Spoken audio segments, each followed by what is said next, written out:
Hey, good morning, Smokey. What's going on today? Just sitting out here trying to catch a kitty.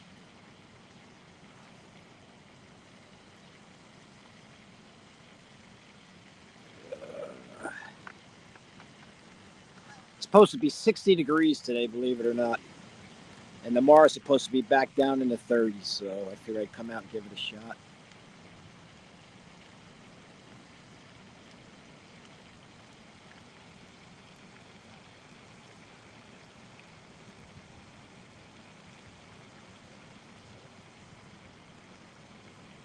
Yeah, it's a little overcast yet, but it should clear out. It should be a real nice day, they're saying. So I wasn't even going to go live. I was just going to come out here and fish for a few hours and then move on to other things today. But I figured why not give it a shot.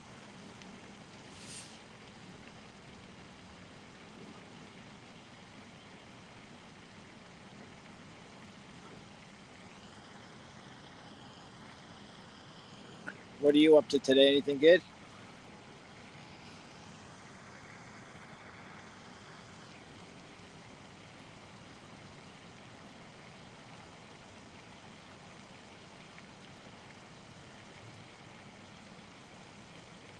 Oh, that rod way on the right, Smokey. The far right. We just took a little dip.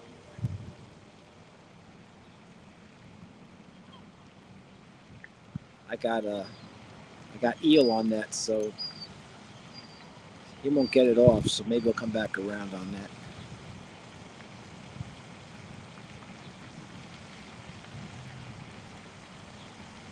Working on boats. I have a boat, but man, I used to have all kinds of boats, and I just got tired of it all, like motors and all of that stuff. So I sold everything, and I ended up getting a 16 by 48 John boat, and I keep it bare bones. No electronics, no nothing. Just like when you're a kid, It's actually I got rid of the motor too. I just use oars on it. The only spot I really use it in is a small river. I don't even consider it a river, though they call it a river. It's more like a stream, and oars is all I need.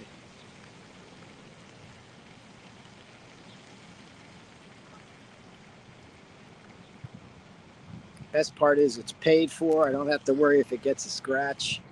Oh yeah, less expense. There's no expense, and you know what? I always say the worst case. There's no cushions. There's nothing. There's nothing to do to that boat because it's just bare bone aluminum. And worst case scenario, I can always sell it for scrap someday if I'm done with it.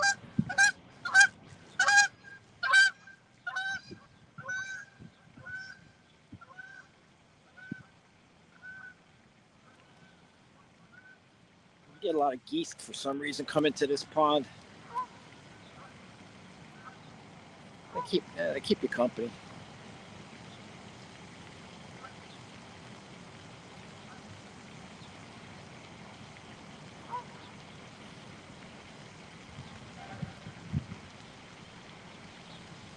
Yeah, I was gonna go. I was thinking about just getting in touch with Stan and fishing like on his show tomorrow morning, but I saw the weather and we're supposed to get 40-mile-an-hour winds, and the real feel on the temperature is supposed to be, like I said, in the low 30s, even below that, even. So yeah, today's the day.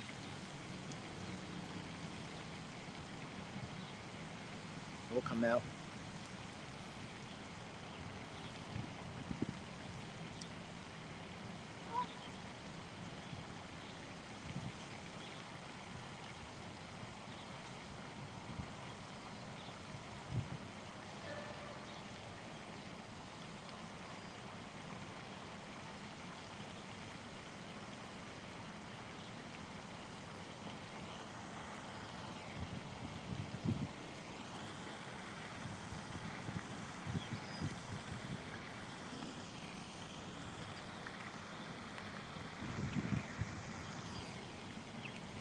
Look at these 3 dots here.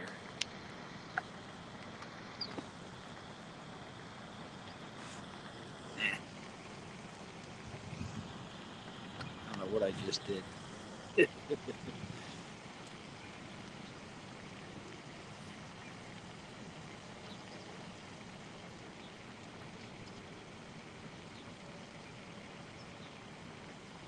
It's funny. There's 3 dots next to the comments, when you're looking at it. And oh, thanks, I appreciate it. So go get your day started. Hey, if you ever go on my page, I don't know, to make you a mod. For some reason, when I'm watching the lives, there's these 3 buttons, and I hate them. It does nothing. So usually, what I end up doing is asking someone to go into my channel and just comment on a short, and then I'll get the notification that you comment. For some reason, when I look at the comments there, it'll let me wrench you in, make you a mod. So you get a chance, no biggie. But you have a good day. Get it started and get on those boats, brother. Thanks for just stopping in. Appreciate it.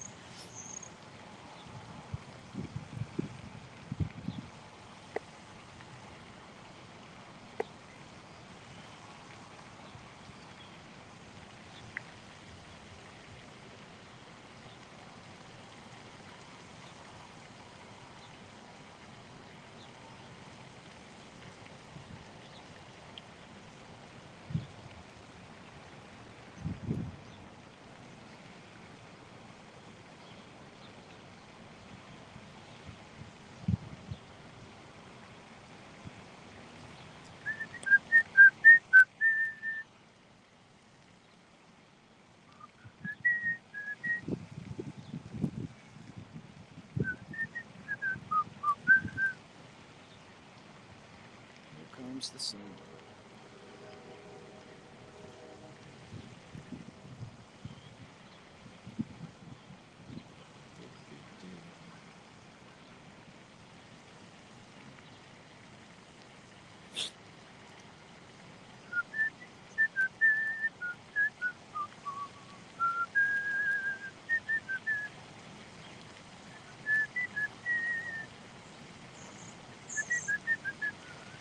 Hey, Chad, what's going on?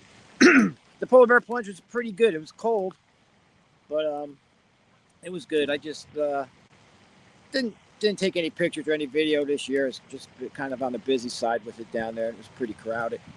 So I think they said there was about 8 to 10,000 people there, and I believe it. It was pretty packed. And, I didn't stay in long this year. Usually I'll go in and I'll stay in until they throw me out. I only went in for a quick plunge and got back out. And, went up on the boardwalk and hung out with friends. And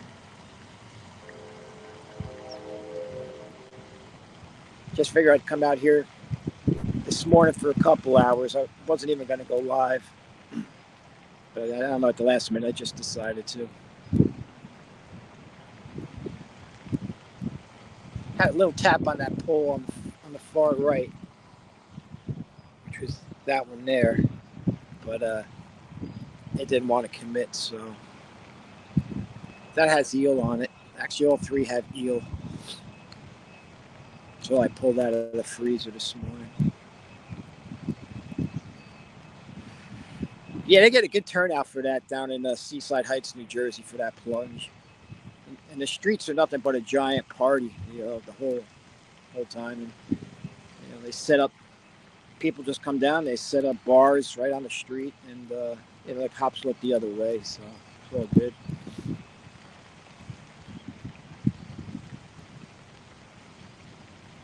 In my younger days, I used to partake in the beverages, but now I just go down there and plunge, raise some money for a good cause, and keep my wits about me so I don't get in any trouble. Get too old for that there. It's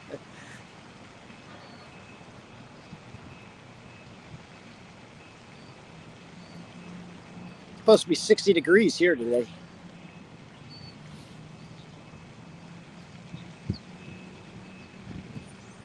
Yeah, that it is where they filmed Jersey Shore. In fact, the house is still there.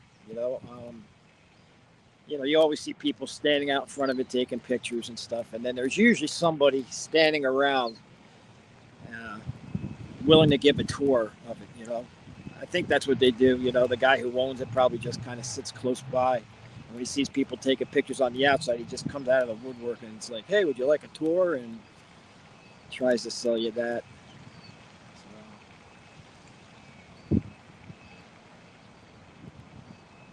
I used to.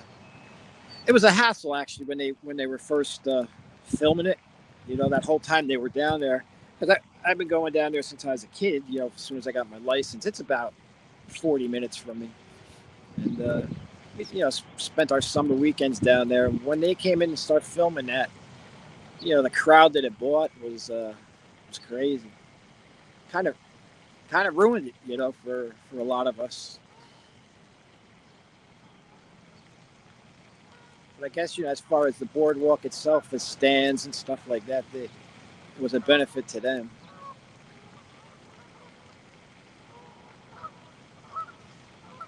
And actually, the one girl on that show, what was her name, Snooki? She actually has a shop in town there. Not that she runs it, but I mean, it's hers. Selling, I don't know, handbags or clothing or whatever.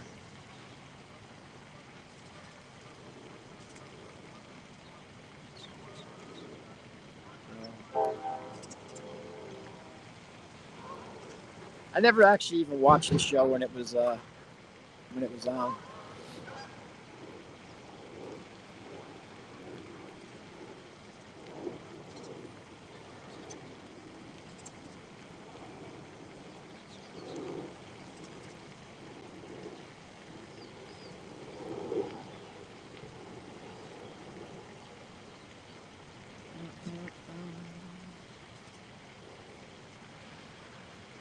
Yep. Yeah, I think one of them, I heard, ended up in trouble with the law, was in jail or something, or did time for something. Yeah, right. At least she did something with her money.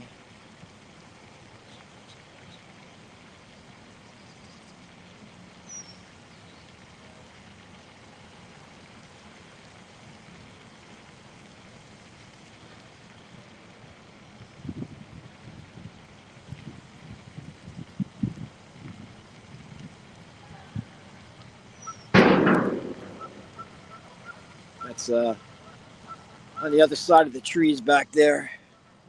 In fact, you can see it right there. There's a dump truck.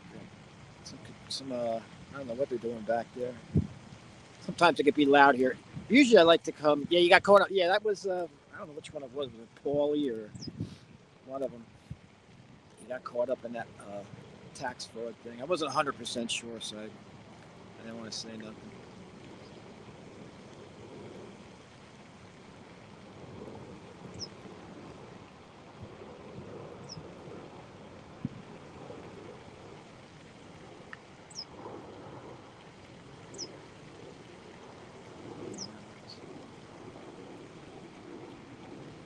I don't even know how long I'll stay live here. I'll just,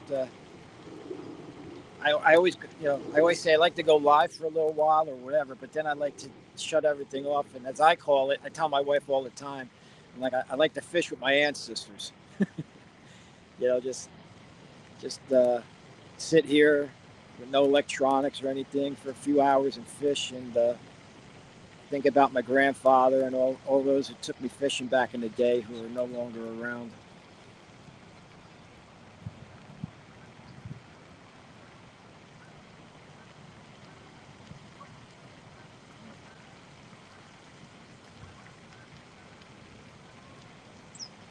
Water looks pretty good. I mean, it's a little, off color, which I like. It's got a little of that chocolate milk look to it from, I guess, all the ice and snow that's been melting off. And then, so I don't know. I feel pretty confident we should catch something here today.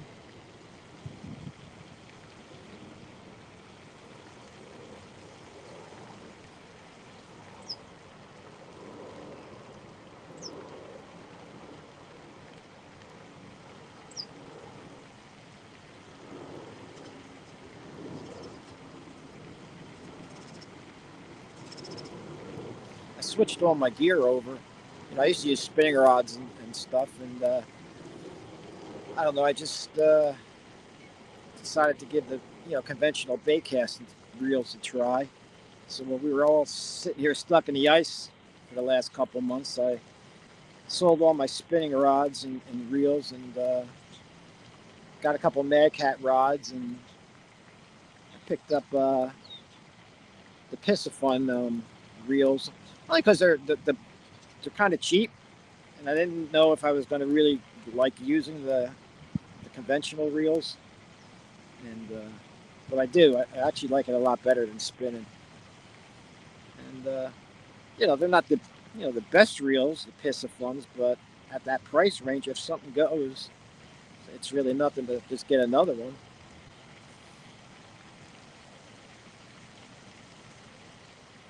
Oh yeah, you went fishing? The first place your grandpa took you fishing?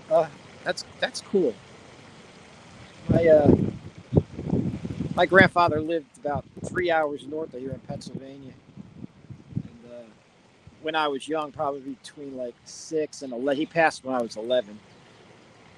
I would spend my summers with him up there in Pennsylvania, and there was a lake there. I know it as Island Lake, and pretty much spent my summers with him. And every morning we'd get up, get some worms, tend to this garden that he kept there, and we'd go down to the lake and fish. He had permission from just about everybody down there to sit out on their docks. We would fish till probably, I don't know, 1 o'clock in the afternoon, because that's when the local tavern would open up. And he'd head over there, and we'd sit there for an hour or two and then head back home. But a few years ago, every once in a while, I should say, it's not, hey, Gig, good morning. It's not that I do it all that often, but at least probably every 5 or 6 years, I'll drive up there. And believe it or not, my grandfather's property, which was sold after he passed,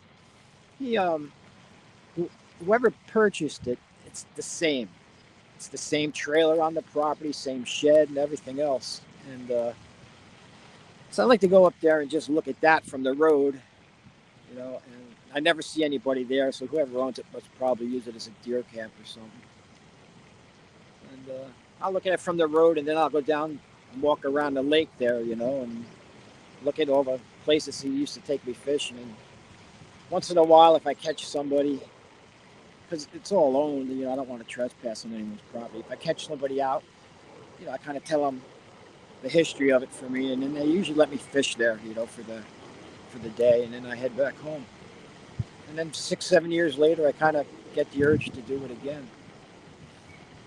But that was, let me see, my grandfather died in '77, so like I said, I can still get up there every few years.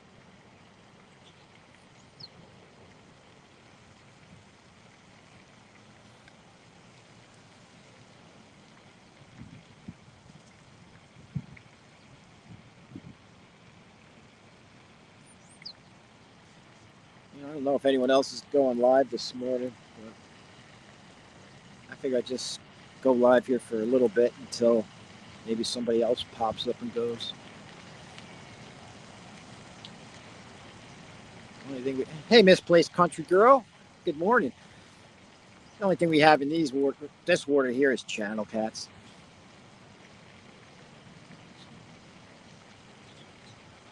Benoit, ladies, good morning. Good morning. Look at that, no ice. There's no ice out there. It only took about 2 months to get rid of it once it came in. I think it came in the beginning of January and locked up, and that was it until about last week.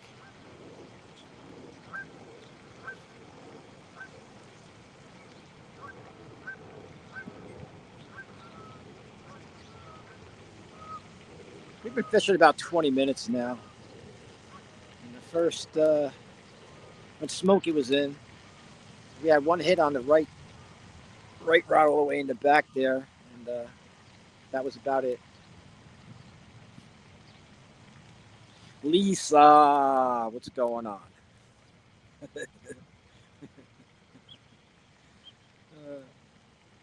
Lisa, I had no plans on going live. I was actually just going to sit this up and just record in case I caught something. I have a video of it, and then I just decided to go live last minute.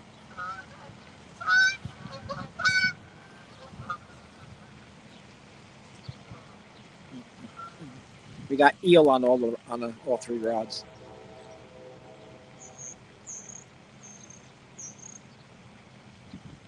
You still got ice up there? It was weird. We had it, and then we got like a nice couple of days where where I'm fishing now, half would be open.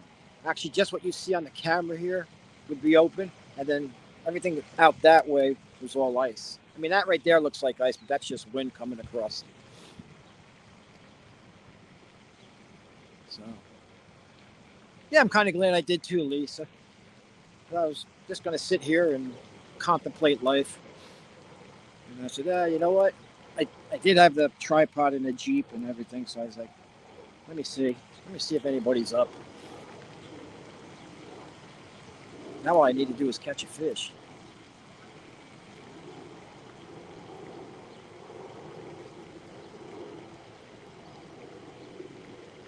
Probably if I didn't go live, I'd have 3 by now. Fish here don't like cameras.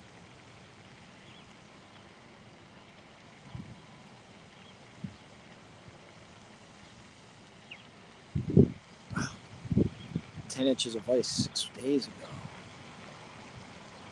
ago. We have some of the northern spots up north from me here in Jersey. They still have ice. I mean, it's no good. You can't get out on it, but it's still out there. In fact, on the Facebook groups for ice fish in New Jersey, they're all like asking questions if there's still ice here, still ice there, and everyone's like, no, it's not worth risking your life.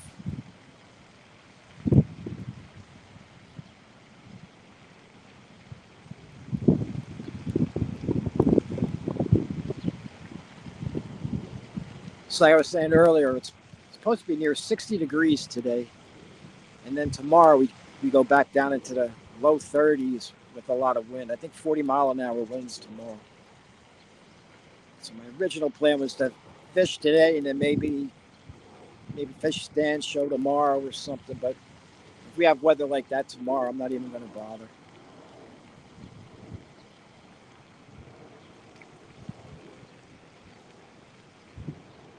Yeah, it'll melt. Just you're right. It just takes forever. I went through the same withdrawals here.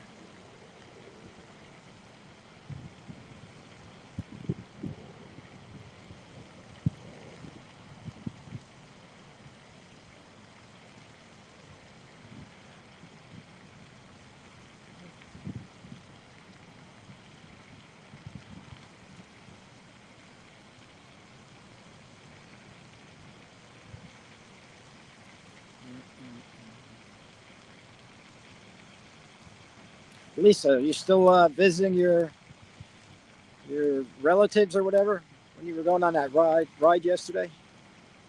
Are you up there for the weekend, or is it just a day trip?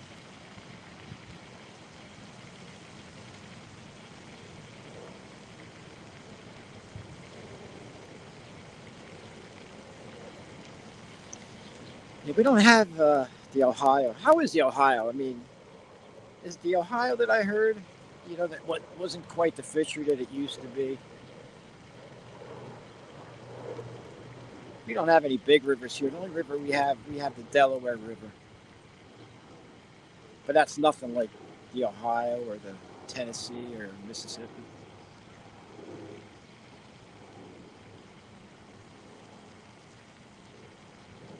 And I get to the Potomac, it's about 3.5 hours for me.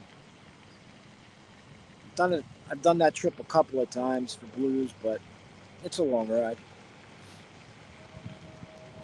I know it doesn't. 3.5 hours doesn't sound long to some of you guys who are pulling trailers and boats 12 hours to go fish somewhere.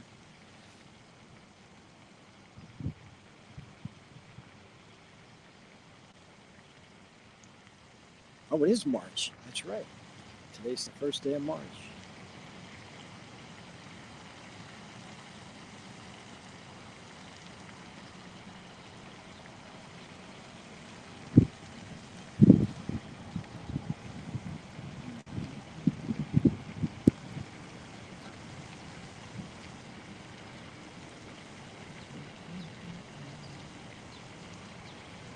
The sun's starting to come out.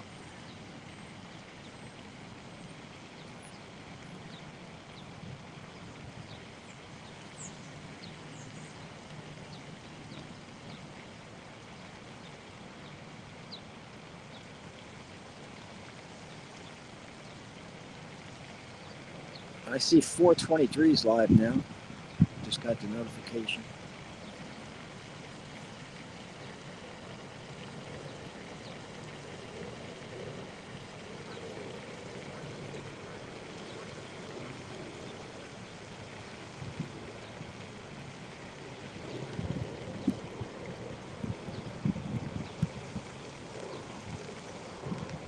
You have a lot of March birthdays, huh? Does that mean not as much fishing?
Hey, Nate, good morning. Yeah, we just out here soaking bait.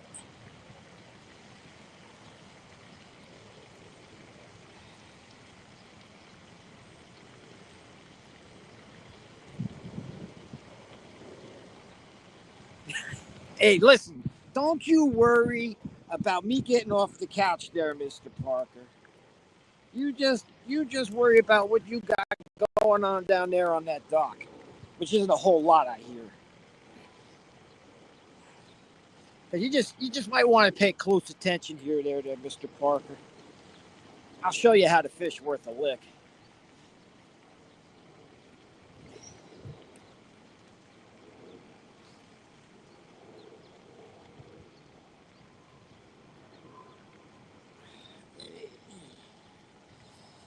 John, when you going to go live again? I went all week waiting, sitting there at work, waiting for a good live from my buddy Real Time.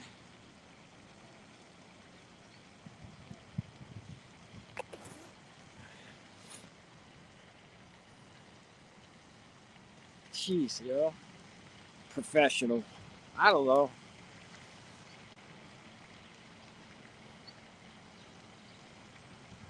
I don't think I ever burnt a jacket. I don't know if that's part of how you got to do that to become a professional.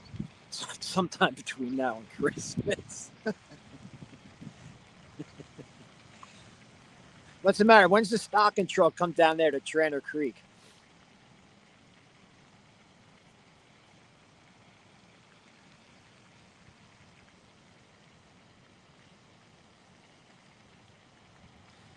Actually, I'm surprised you're not seeing more stripers there now.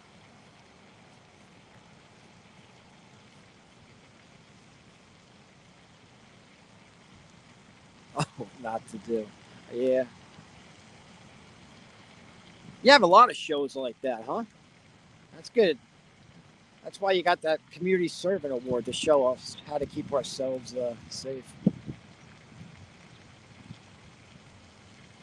Oh yeah. He caught a yeah. He puts a hook in his jacket and then blames man's best friend, the one critter that's going to stand by his side through thick and thin, and he puts all the blame square on that dog. Jeez, I almost hit unsubscribe when I saw that. It just tore a hole in my heart, probably even bigger than a hole in your jacket. Blaming a poor dog. After you did that, it looked like your Telly could have went on a commercial for the ASPCA with those big sad eyes. It wasn't the dog. Ugh. I really thought I'd have had a better bite than this by now. I don't know. Ever since I hit like and subscribe to Real Time Catfishing, I don't want to say much, but the catfish up north here stopped biting.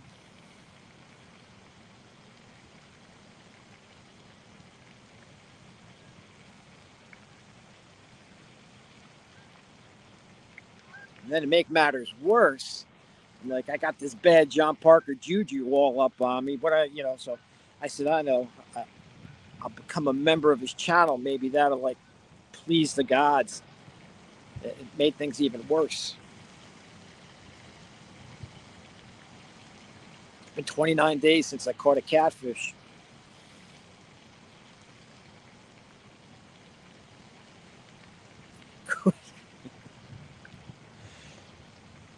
Yeah, I might have to start frying. I think maybe I'm not going to have to start bringing out a grill and stuff and making breakfast sandwiches to entertain y'all, because I got me some bad juju on me now.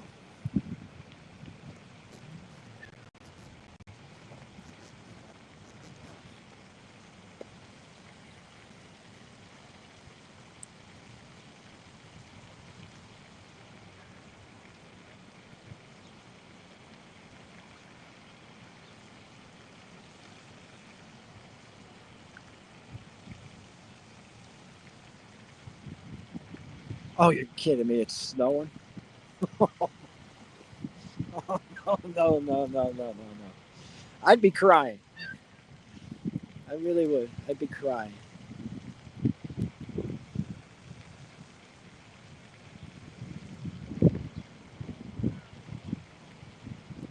That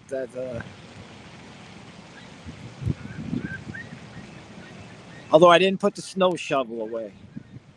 It's still out on the porch. I won't let my wife put it away until, because the second she puts it away, down in the basement, way in the back corner, the snow's gonna come. So I told her there's certain things you have to do. You have to leave the shovel out, the bucket of ice melt out, probably, till June, just to make sure.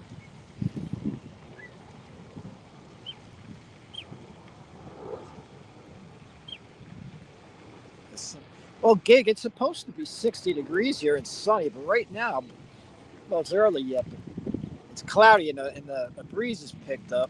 It's actually a little on the cool side yet. Oh, look at that middle rod. Oh, we got fish on, John Parker. Fish on. Oh. Mr. Parker, pay attention.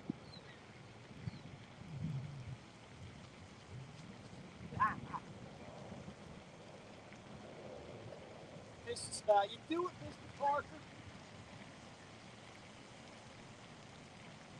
We gotta take off the readers. Don't get old, ladies. Don't get old.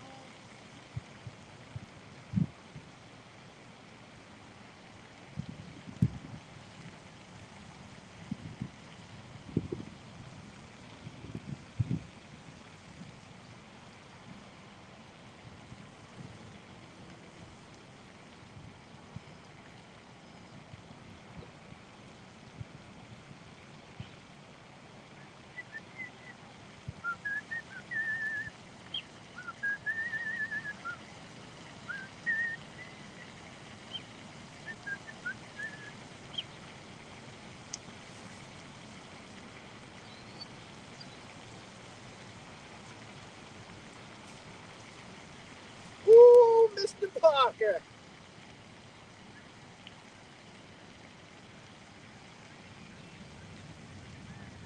Oh.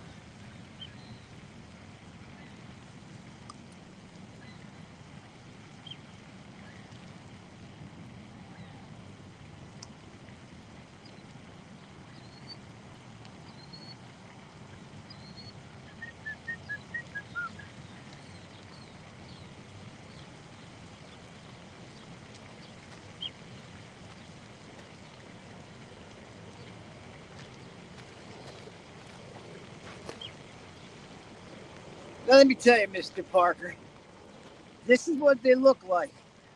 Little channel cat. The juju's off. Now, Mr. Parker, if you want any tips for $9.99, just inbox me, all right? I don't know. What do you think the weight is? I'll play a game here since I have this stuff. I don't know if I'm in the camera or not. I'll let you all take a guess. And I'll get my scale. Whoa!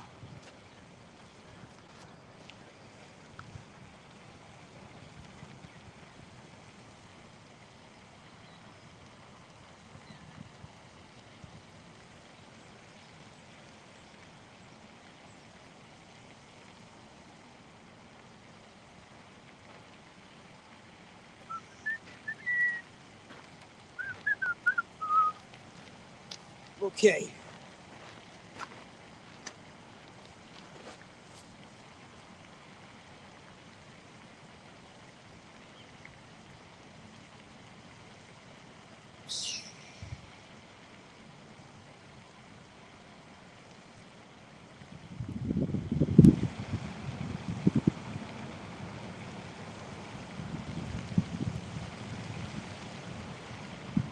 Oh.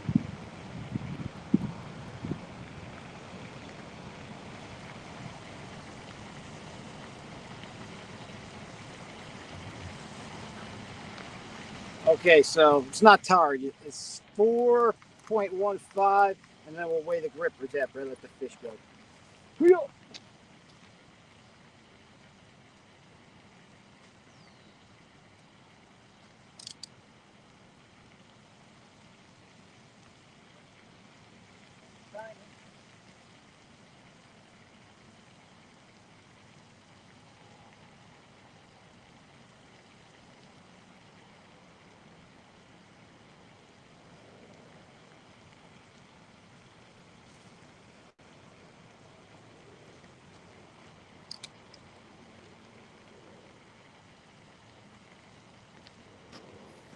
4.15. And the grippers. Grippers are 1.1, so 4.1 for 3-pounder.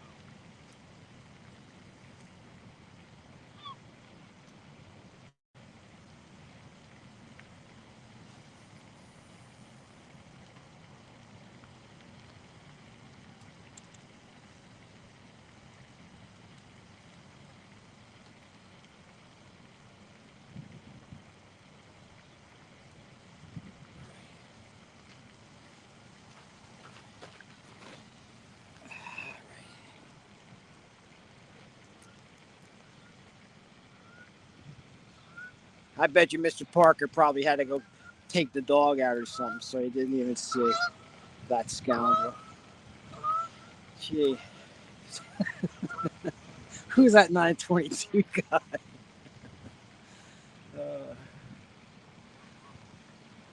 Let's see what's going on here. What I miss? Anything good? 3 plates of nuggets. Yep. We got real time 2.8. You're right there almost. Let's see, 2.8, 3.8. Man, I don't know how Mr. Parker can guesstimate the weight of the fish so closely when he's actually never held one in his hands. You know? Well, I think when you get a fish from Rent-A-Fish, it comes with a receipt and a weight on it. So maybe. I'm only kidding you, John. You know I got much love for you.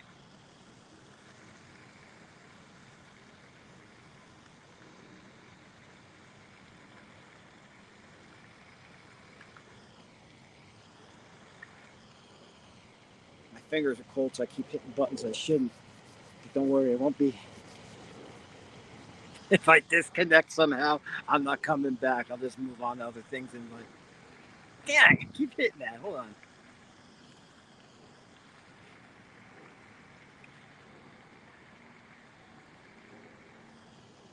Yep. That's it. That John Parker juju is off. Now maybe we can get serious.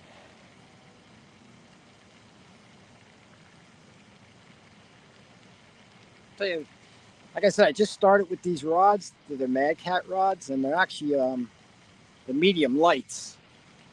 And I was curious how they would be. They seem pretty decent, even with that little channel cat. You know, I've gotten them out of here up to 10, so I'd like to feel a 10-pounder feel like on one of them rods. It's a fishing show now. That's it. Professional catfish anglers, right? Listen, I'm available for parties if you need, John.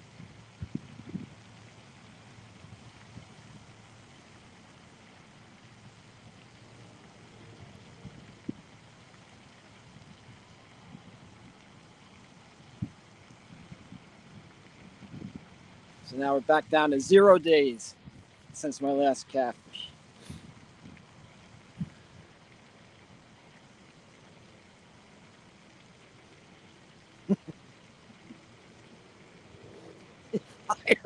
Fire in the hole.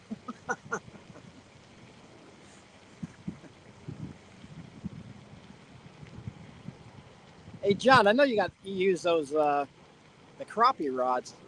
I saw that Mad Catz has come out with crappie rods too, huh?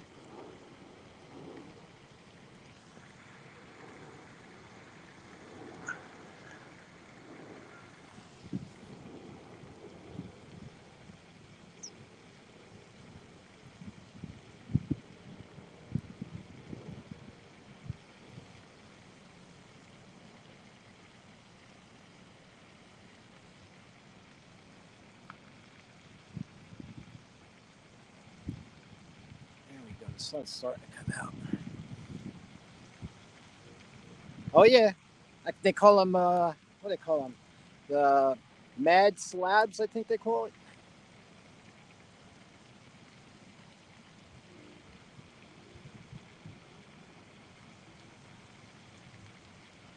And being a professional, you probably should look into that. For the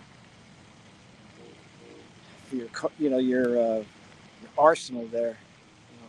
Professional can't get by with just one or two rods.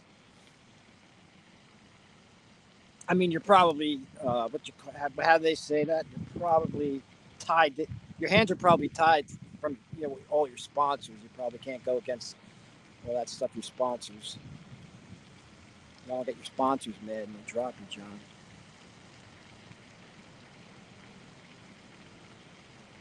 Then you won't.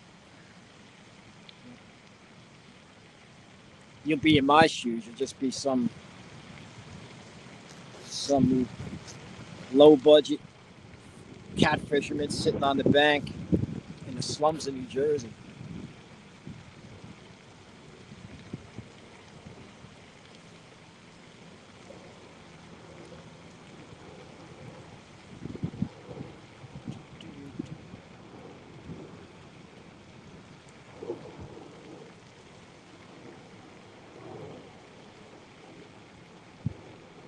Hey, John, a few real low budget. John, a few years back, when I was like, my first was kind of like dabbling a little bit in the community. I remember watching your channel, and you would catch eels. You had that eel trap. It was basically looked like a real long minnow trap. I was just wondering how did that ever work out for you as far as catching eels?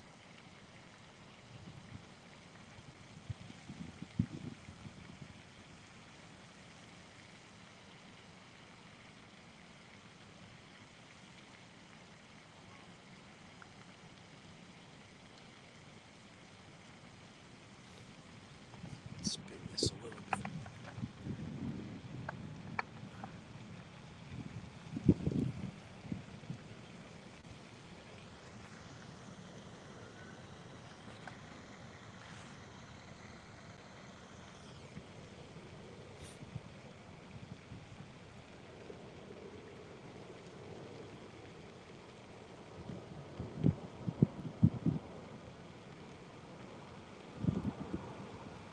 Oh, okay. That trap works pretty good. Did you have to cut the holes like in it so they can get in easier, or is the standard hole that those minnow traps come in good enough for them to get in there?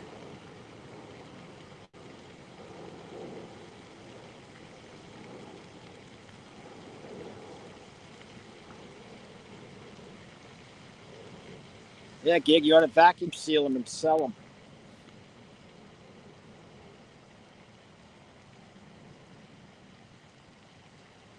Luckily for me, I have standard. Okay, that's good. Luckily for me, I have an Asian fish market not too far from me, and they have the live tag. They actually have like catfish live, and they have like farm raised fish and stuff, and then they also have live eel too. And they're not like the ones I catch though. We catch more like the thumb size, maybe a little thicker. These are these are pretty thick. These are about as thick as the butt of the rods. And they're not the cheapest thing to buy, but they're good to get. And then I vacuum seal them and freeze them and throw them in the freezer, and that gives me my winter bait.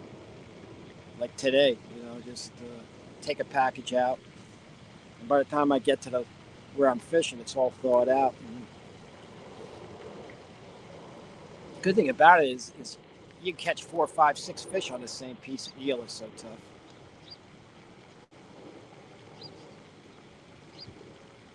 Man, big screen. Now you are truly a professional. All that money rolling in, you get to have yourself a big screen TV. That's pretty good, Mr. Parker. I gotta say, I'm impressed.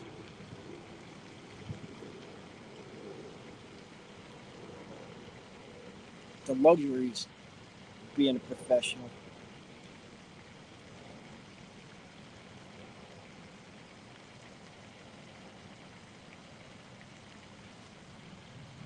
Gig, what do you do for work that you're encountering eels? The reason I ask is I work for a water utility, and down at our intake station years ago, they had like a traveling screen that would pull the stuff out of whatever came in on the intake. And this time of year, in the fall, we get a lot of eels, you know.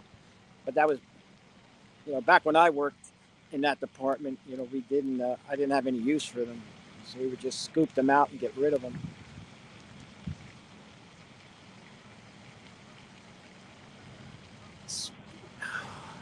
Let me tell you, John Parker, I, I don't know if you should go knocking down another man's fish. You know, all I can say is at least I caught one.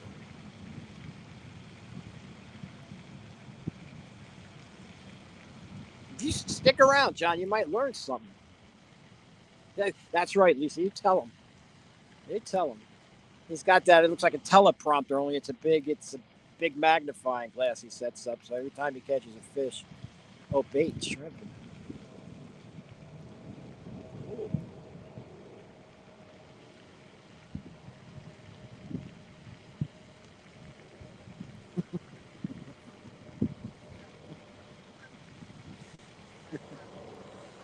Mr. Parker, I wish you were going to the gathering.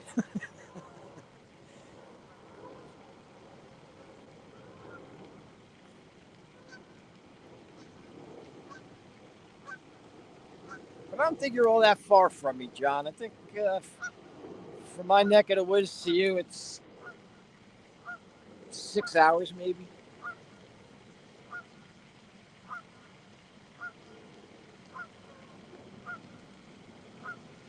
Wow, 12 to 18. Oh, goodness. And I love me shrimp. You're probably sick of shrimp, though, Gig, right?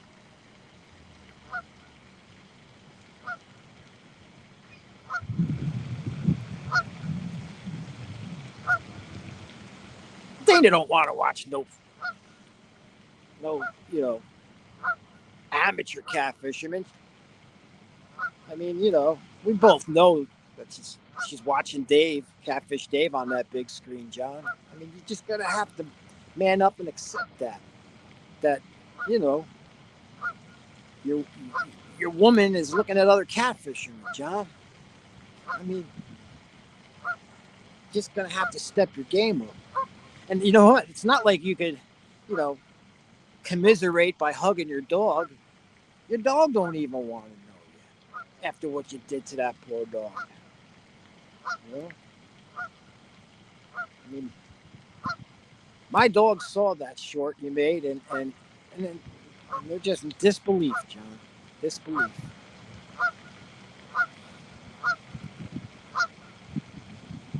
Oh no! Here come the geese patrol. Oh boy!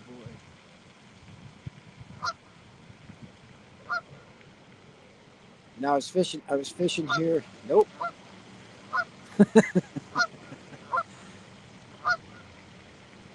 I was fishing here 2 winters ago when we had half of this place was iced up, and I was fishing right here, and where those geese are out there, right out there was still ice, but I figured I could sneak my lines in. So I took a cast, and I don't know how, but a goose got up under it, and they ended up hooking the goose. And boy, you should have seen the ruckus that went on here. I thank God there was no one else around to see it because there's nothing I could do. I had to actually end up pulling that goose in over the ice with my line. And thank God, though, see, I used a circle hook. The circle hook wasn't in the goose. The line just got wrapped around its wing. But man, I'll tell you what, that goose was screaming and hollering the whole way. When it got right up on me, I think I'm trying to peck my eyes out. And then all his other goose friends, his posse came over and started trying to work me over. So I'm sure that's probably them out there right now, probably waiting.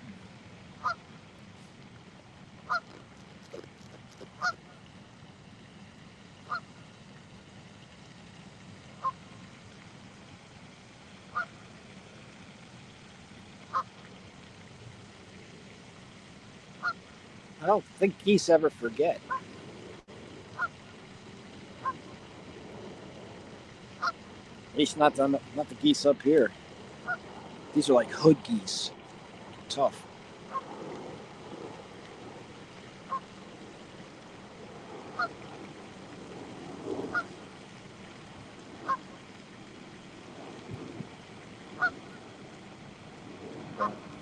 Oh, besides the channel cats in here, they got good sized carp that I don't mess with, but they got largemouth bass, all the usual suspects, bluegill, and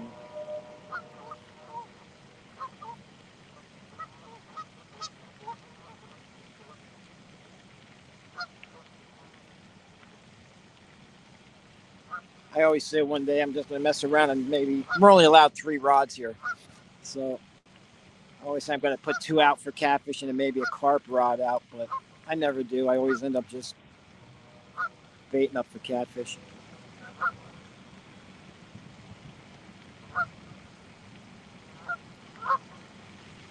Cold Creek catfish. What's up, Billy?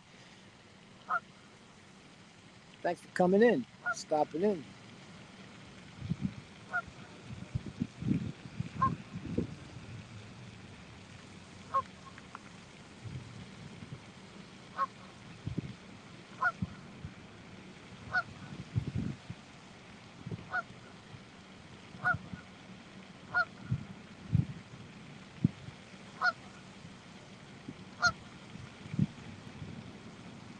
Anybody got any real plans today? Oh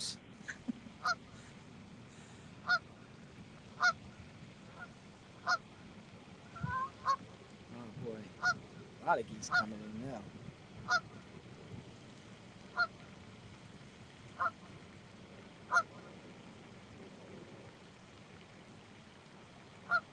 Hey, Sampy.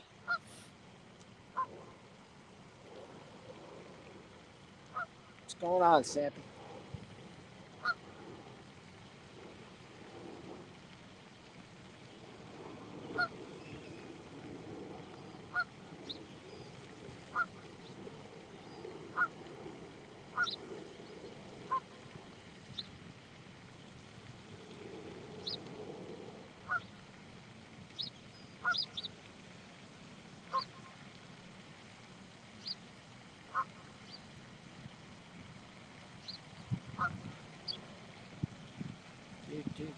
Do.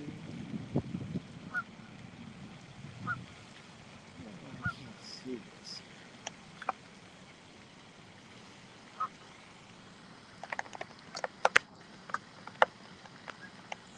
Do this on for you.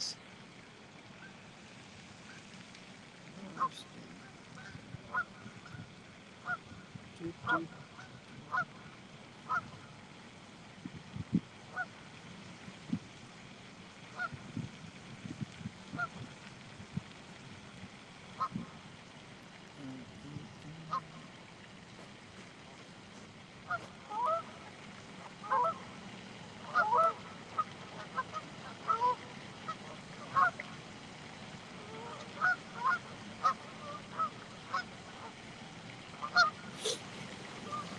Ooh, man.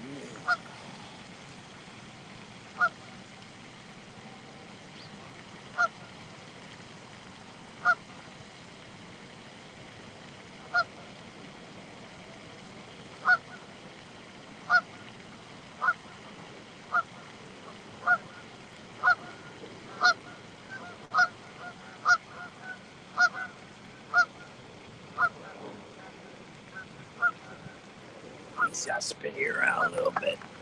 There we go. Geese out there making a racket. I think they're kind of on the mad side that I'm around here today.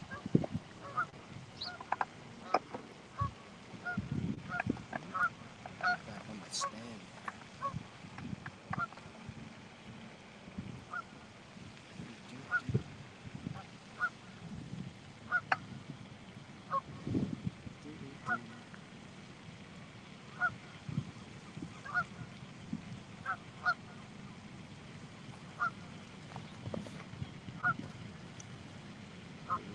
hour in.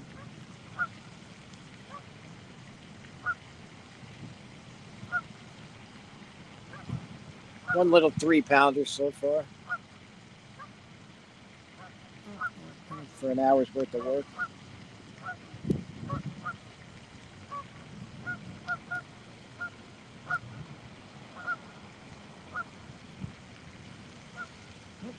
Oh, cars are coming in. Got company. I don't usually get company. Oh, it's Saturday. That's right. There's a business behind me that is open on Saturdays, like an old warehouse. I usually fish Sundays here. Sunday mornings, there's nobody around. Saturday, I get a little more. There's a little more activity down here.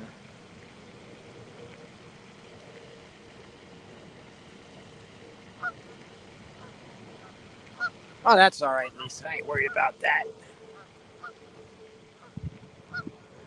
I ain't worried. I'm not trying to build an empire.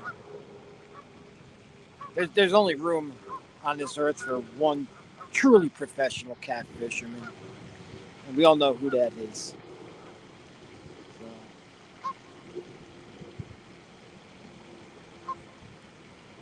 So. It's all good. No worries. Oh, we got bird watchers just showed up. They got some high-tech stuff going here. We got binoculars. Can't hear me spin you around here. Because this is like almost down there, these guys here. That's that warehouse I was telling you about. Yeah. So hopefully they don't come by this way and ask me any silly questions. It's Johnny. That's right, Mr. Parker. I have a little trouble here. I'm on uneven ground, so I'm trying to keep the camera somewhat straight.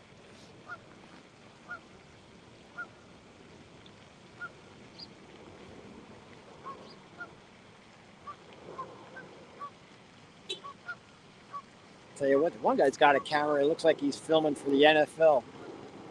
The lens on it looks like it's about 3 feet long. Hey, Half Century, what's going on, 50 Cent?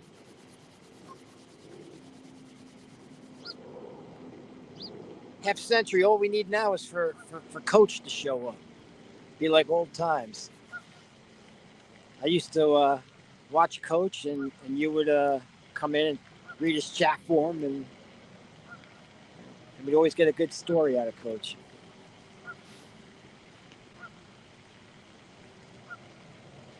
Actually, Half Century, Steve texted me yesterday. He was out metal detecting and sent me a few pictures of, that rod on the left got a little bump there. Let's see what happens. He was out metal detecting yesterday. Sent me a picture of off the top of my head, I forget, a half dime. Came across a half dime, 18 something or 1901.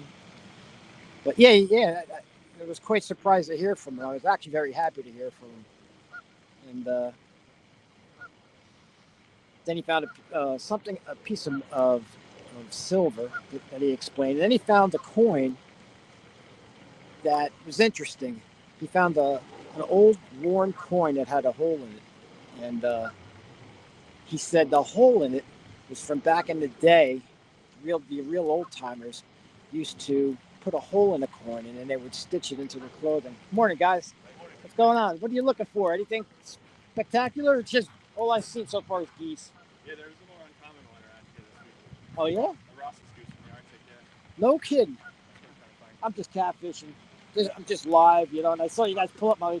These look like serious birders. I'm like, I said when I saw the lens like that, I'm like, I don't usually see guys like you. I'm like, something's got to be up. I said, this is a serious fisherman. Yeah, no, not serious, really. I just come out fishing. I live stream with other fishermen, and we just hang out. Yeah. So. Good luck. How many people you got watching? Oh, I don't have a whole lot, maybe 8 or 9, but there's a Nice. good group though. They'll come in and some of these, like I said, I'm just a nobody. Just I'm happy if I get 3 or 4 people to talk to, and that's about it. Nice. Cool. But all right, I won't try. Did you find him? Is he here? We don't see him yet, bro. Maybe he's on the backside.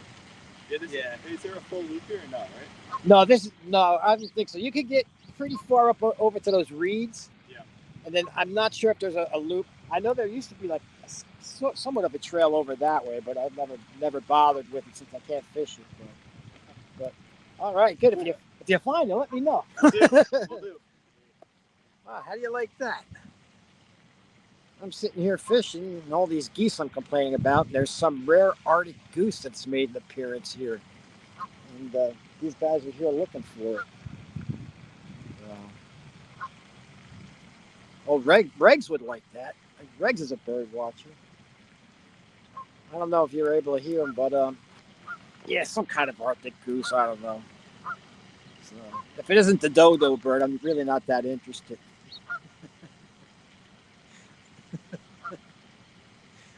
Oh, look at Lisa stirring trouble. So anyway, half century. Let me get back to what I was saying. He found this old coin, and it had a hole in it. And he said that back in the day, the old timers would stitch into their clothing so that they always had a dollar. Always had money on them. So it got me thinking. I was like, I told Coach, I was like, hey, Coach, I said I got something at home like that was my mother's. That when my mother passed, I ended up with it. That was like 20 something years ago. It's a Morgan dollar, and it had a hole in it. And I remember my mom telling me that my grandfather, her father, had given it to her when she was a little girl, and he put a hole in it, and he said, "Here," he said, keep this around you, or on your keychain or whatever. He says that way you'll always have a dollar. You'll never be broke. And when Coach, brought that up yesterday, I said, yeah, I got one like that. So the coach I guess he's doing well. He's out there, still out there detecting. He was out there yesterday. What's up, J Dog?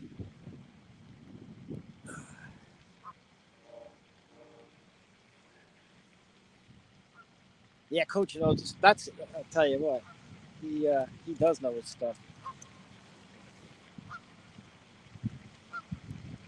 I still listen to his lives when I'm working. If there's nothing going on, I'll bring up one of his old lives just to you know to hear what he just to hear the history about that he has. These guys are heading way into the reeds back there looking for that goose. I'm hoping they do get it and get a picture. Maybe I can somehow get them to show it here.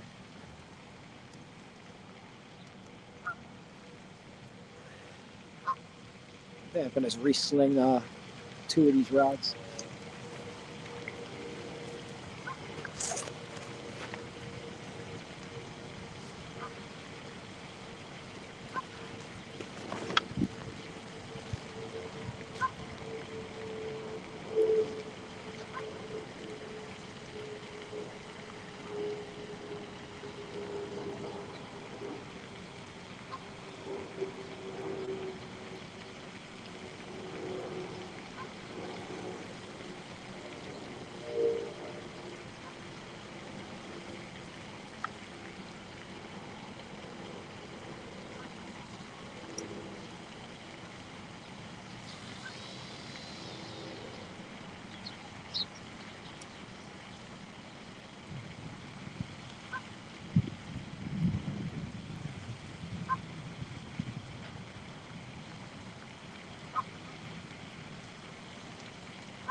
Ready.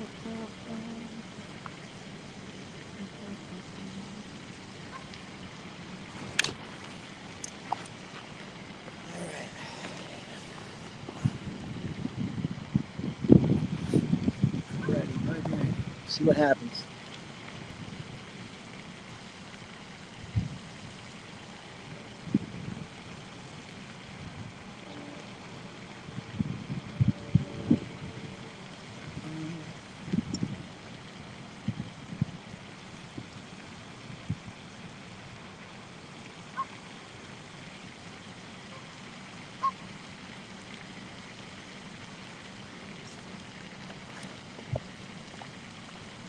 J Dog, when you getting back out on the Licking River?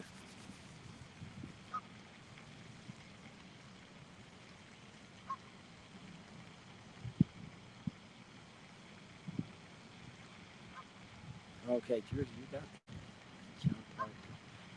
Throw that to you. So you cut. Yeah, I know Randy. I know he's probably in his room there conjuring up some kind of new bad juju to throw on me. I know. That's why he's scared to go to the gathering. I know. He's afraid. He's afraid me and him would have to, maybe dance if we run into each other.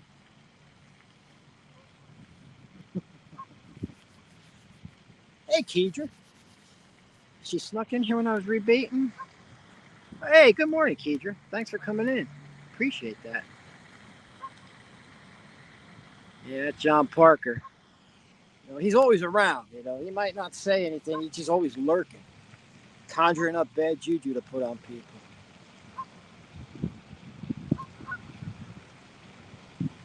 Last I saw, he was putting an addition on his house for his trophies.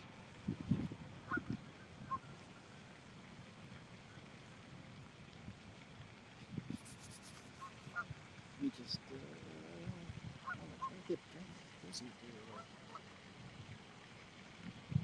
I don't know. I looked at all the geese. I don't see any Arctic goose here. I wouldn't even know it if I saw it, but.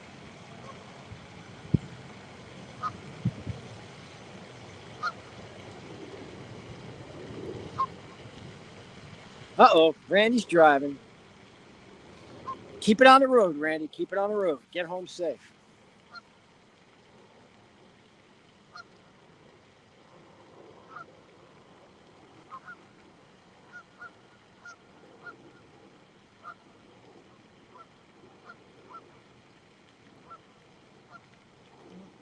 Oh, wow. The sun's coming up good now. It is warming up nice.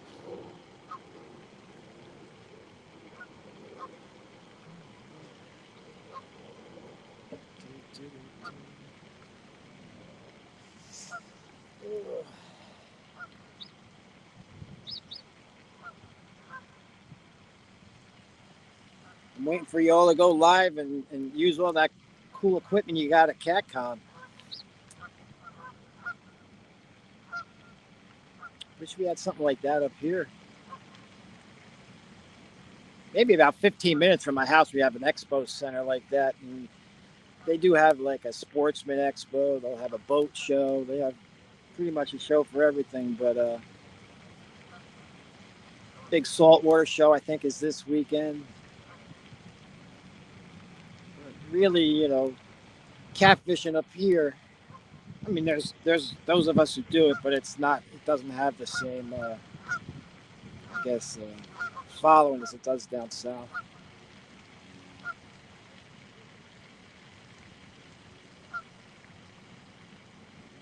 A lot of guys and gals up this way are into trout fishing or striper fishing too with surf. Because, like I said, I only live about 20 minutes from the ocean. But freshwater wise, it's pretty much trout and smallmouth stuff like that, bass.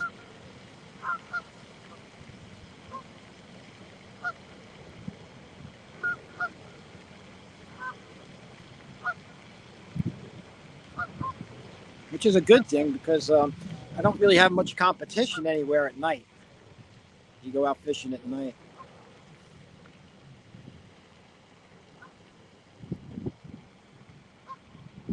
whole lot of other diehard cat fishermen you run into.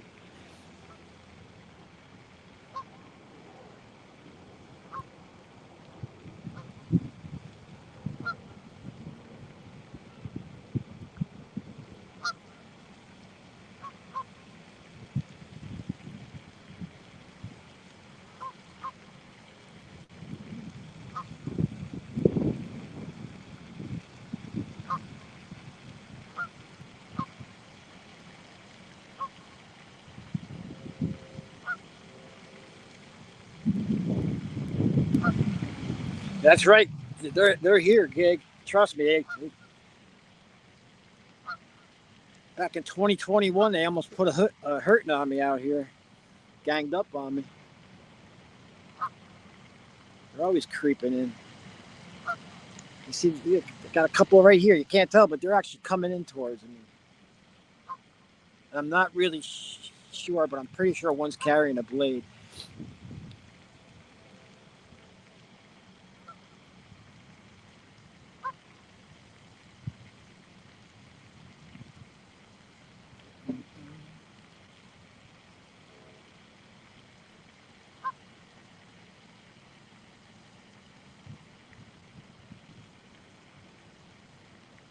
Man, those bird watchers they really went into the swamp. I hope they make it back out.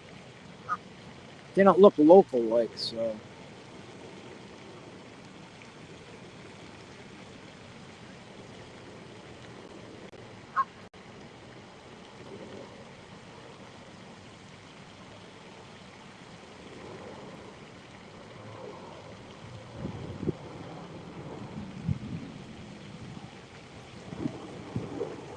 Be right back. I think I hear a snake sneaking up on me in the bushes back there. I'll be right back.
Hi, how are you today?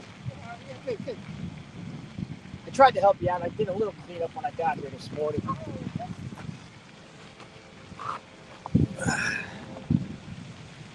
Got going. Miss anything?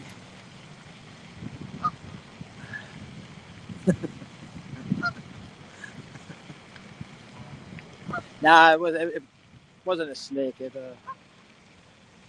don't know what it was. I went back there and checked out. Oh, there we go.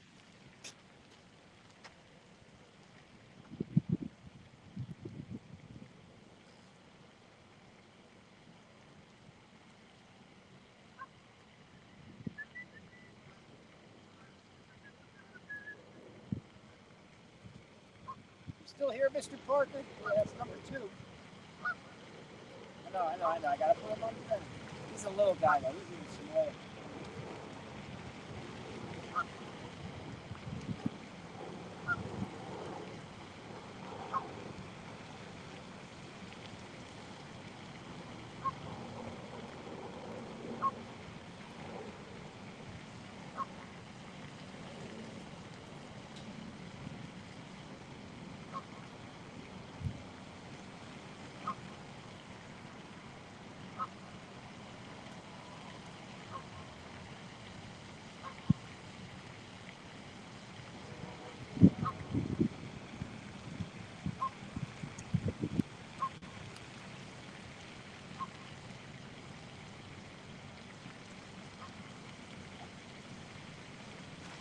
Let me get on my rock here. Now, Mr. Parker, here's what you're looking for. You're looking for a fish, something like looks like this. It's got whiskers. Right? And if you're probably to meet up face to face with him, he'd look something like this.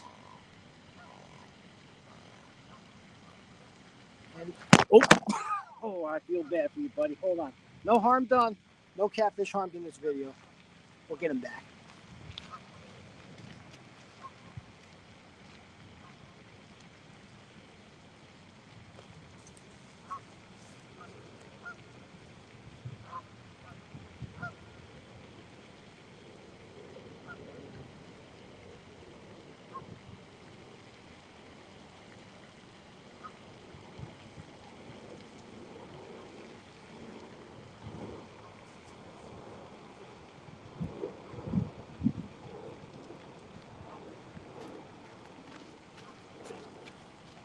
How many did you catch today, Mr. Parker?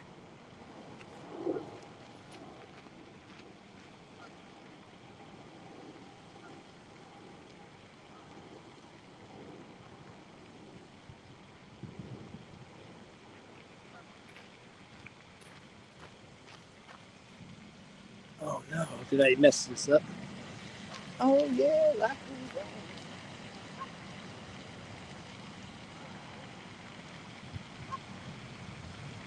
I think I got my squeaky.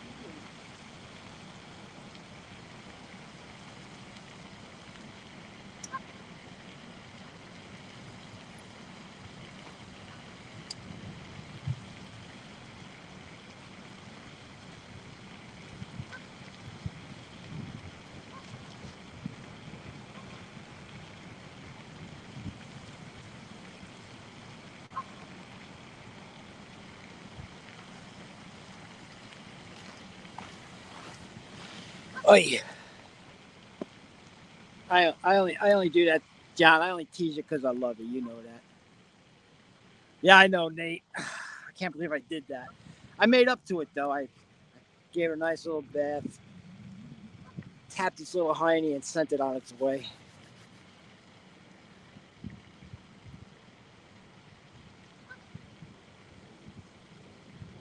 See, there must have been something on that catfish that made it a little slippery. Because I know, like when Mr. Parker drops a fish because he's not used to holding one.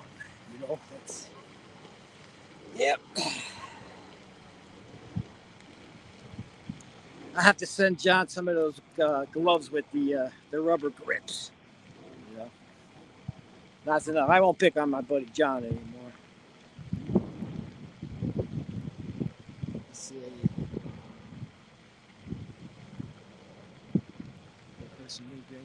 Hey, AJ's Adventures. What are you doing today? I think I'm crooked here. I must have knocked my stand a little bit. Let me fix that.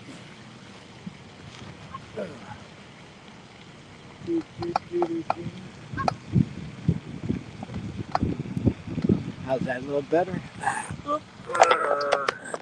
Never say never. Oh, yeah, you're right. I'm going to get down this year sometime and fish with John.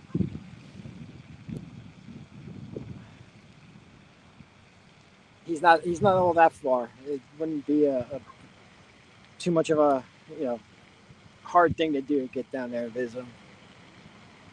So, hey, 3030, what are you doing? What's going on today? Yeah, I'm gonna freshen up some baits.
Paper river ride.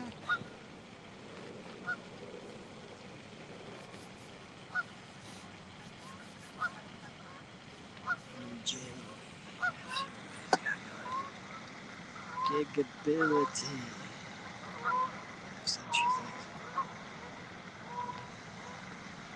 Nice, nice. Yeah, drop the links. Drop them, drop them. I think I mentioned it earlier. For some reason, well, I can't make like mods while I'm streaming. I guess that's the way StreamYard's set up.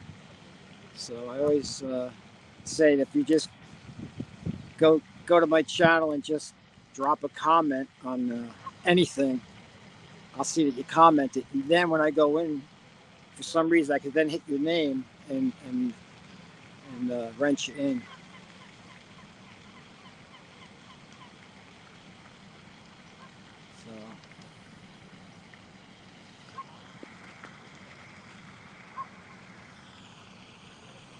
So, yes, yep. River rat. We got two channel cats. That's all that's in here, really. Channel cats. There's no blues or flatheads here. First one was about 3 pounds, and that second one was probably 1.5 pounds, if that.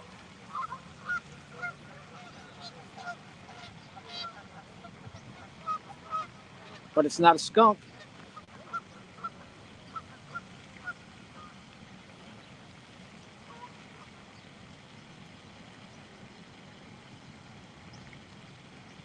And actually, I was just curious because, like I said, all these rods are new. I got all new Mad Cats, and these are the medium lights that they discontinued. I was lucky in reaching out to him and was able to get some medium lights. And I was like, boy, for the fish that I have here, the channel cats, that average, between 1.5 pounds all the way up to about 10, like, was that too much rod? But I like the way it feels. I was using, I had some slime cats, but that was basically for when I go flathead fishing. But for my channel cat rods, I was using the St. Croix Mojo cat rods. That were actually, they didn't look like much. I mean, they looked like any unassuming little fishing rod, but they had some backbone to them. And but they were spinning. And they discontinued the rods. They don't make them, they don't make the Mojo cat rod anymore. And I wanted to go switch from spinning to conventional. It took me 60 years to decide to try conventional reels, and so I went with the Mad Cats. So I have the medium lights that they did have in stock. I bought those, and then I bought a couple of the mediums, which I hear are kind of like a medium heavy with other rod makers, like the Slime Cat or something. So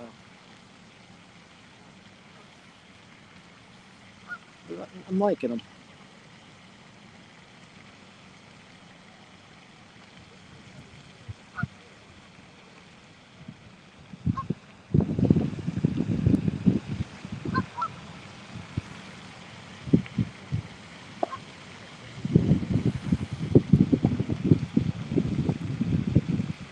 Just need to tap into one of those bigger channels in here is all.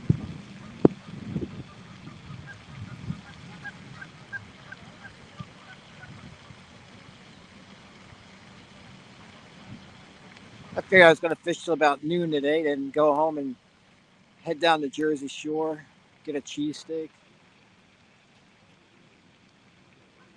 My wife has no interest in the catfishing, but we do a lot of beach combing too since we live on the coast. So we'll go out, we'll comb the beach, and then we usually grab lunch down there. In this case, it'll be like a late lunch.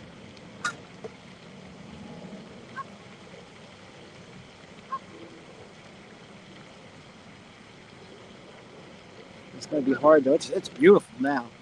It's really warmed up since this morning. I could sit here all day.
those guys who were looking for that goose, that Arctic goose. He says it's a rustic Arctic goose.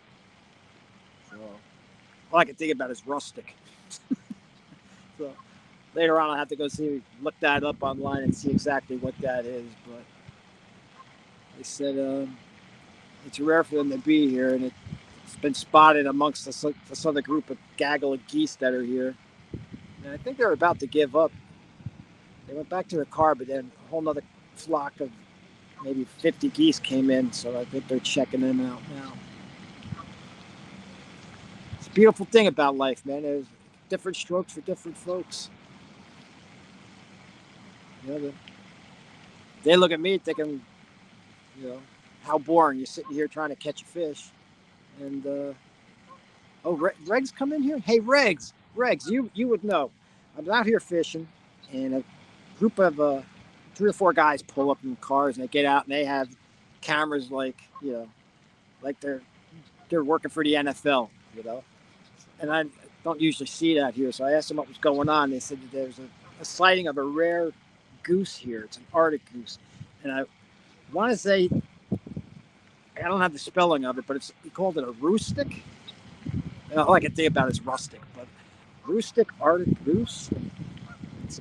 So they're here scouring the marsh here, looking for it. It's been spotted in amongst the local geese here.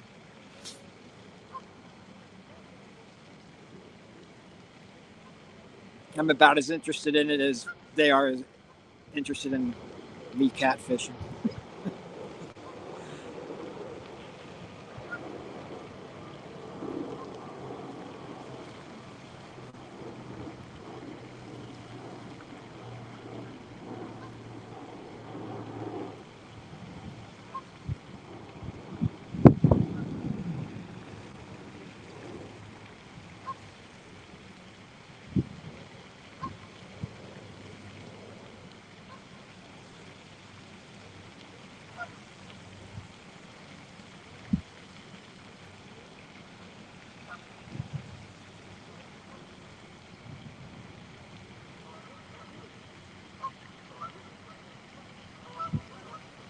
Hawaiian geese, huh? I don't know what that's. Well, the common sparrow's invasive, they said. You know, like we don't even have in my area. There's really no songbirds anymore. We're just any nest box you put up here, you get that common brown house sparrow, and or you get a lot of those starlings too, the black starlings. Hi, Lisa. Welcome in.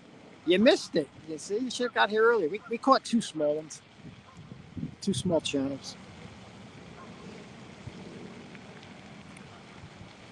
I don't want to say anything, but I know Mr. Parker's there lurking, taking notes. You know, up that middle rod just took it all tap.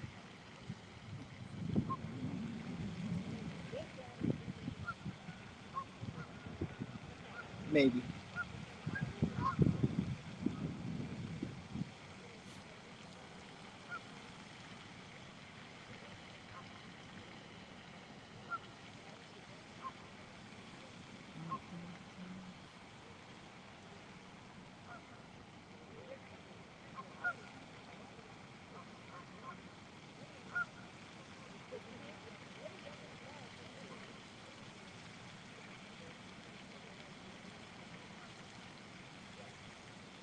Maybe that's what it was, Lisa. Miss Elliott, that the 10-pounders are waiting for you to show up, maybe. Let's see.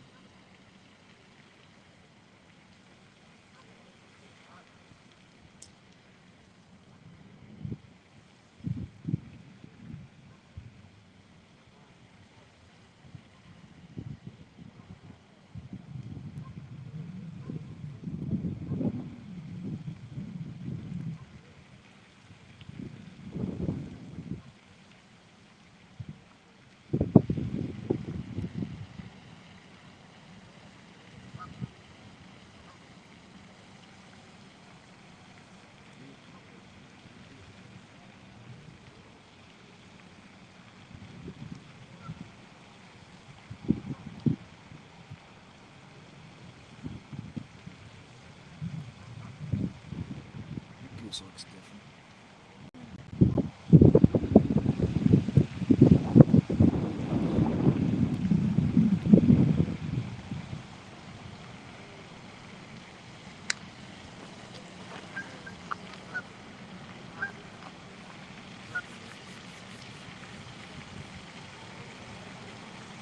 Anyone going live later tonight, Regs or anybody? I was watching Big Mike yesterday.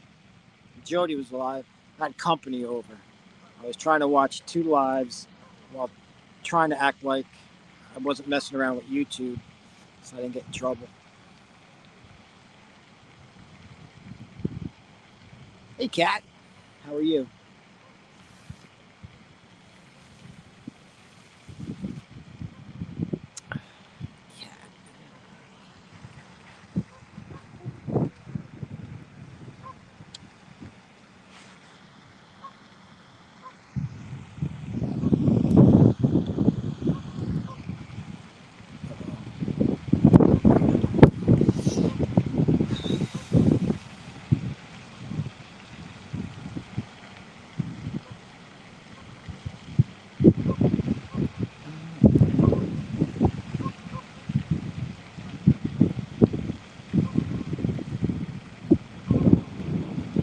Such a nice day. I can't believe tomorrow's going to nosedive again.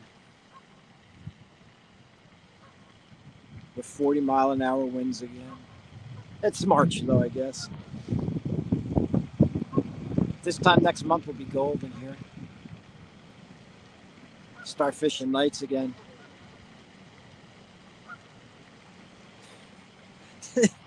See, river rat. That's the great thing about living where you all live. You know, it's like 28-pound fish. You know, and here we fish hard for hopefully a 10-pound fish. But it won't be long. Weather warms up a little bit. I'll start sliding down into Pennsylvania there, Philly area, and fish down there for the flats. That's only just about an hour ride for me to get on flatheads. The worst part of it, though, is the traffic. You know, getting down there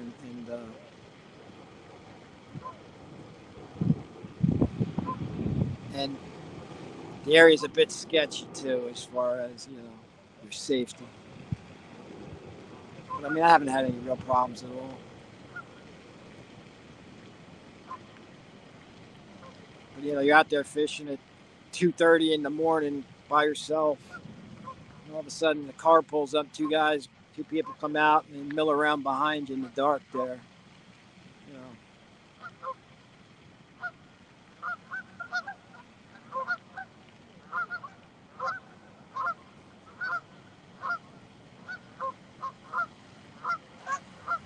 Oh boy.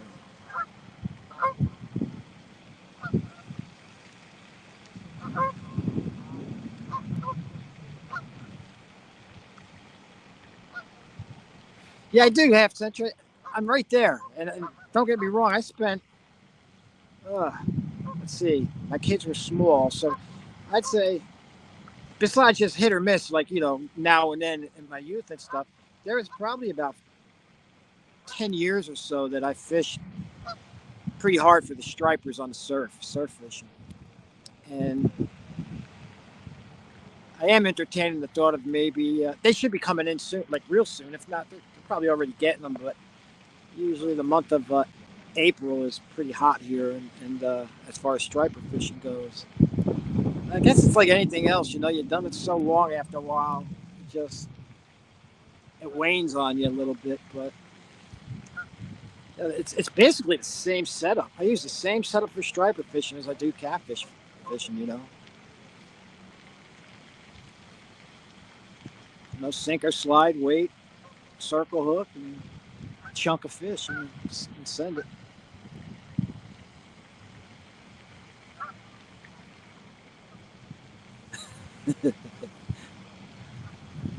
Yeah, well, that's another thing. River rat here in New Jersey. It's a pretty blue state. There's no carrying here.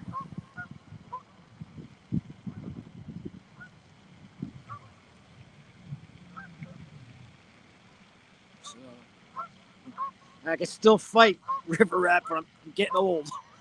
You know. Although a lot of people won't mess with fishermen sometimes because they know we all have knives. You know, especially if you leave it out. A buddy of mine who fishes down in that Philly area, you know, he always has a machete strapped to him. So if somebody walks up on you and sees that, you know, they tend to.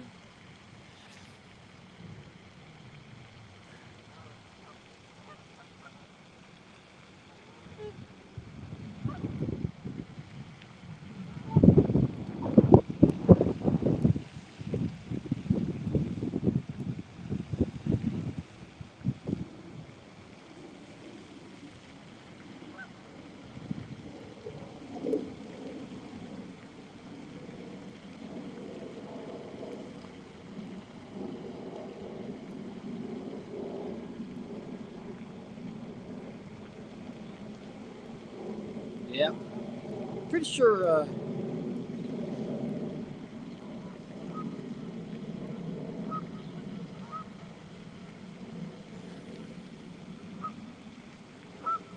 Tarzan and knife.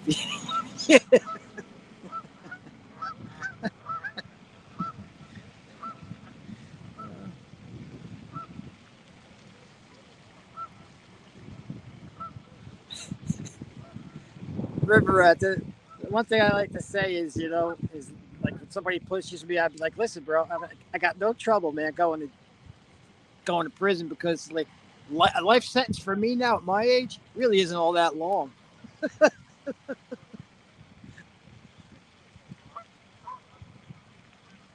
Yeah, Regs, I hope that maybe works out for you. That's heartbreak, you know. Um, just about a couple years ago, when I went to have my hip replaced, you know, it hurt so bad, and I was so happy the day it was gonna happen, and you know, I was like, oh, here we go. You know, they wheeled me in, and I'm like, I'm gonna wake up, and I'm gonna be on the road to recovery, and like not have that pain that was horrible for so long. And when I woke up, I still had my old hip, and that was, you know, I found out I flatlined and stuff, but they had to reschedule it, you know. And I just remember the 3 months that it took to get back in there and get it done. I was just miserable.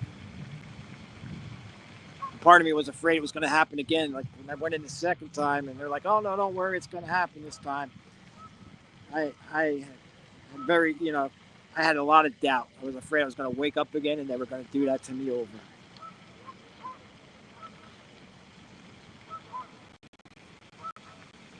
I know the pain you're feeling, man. That is not fun.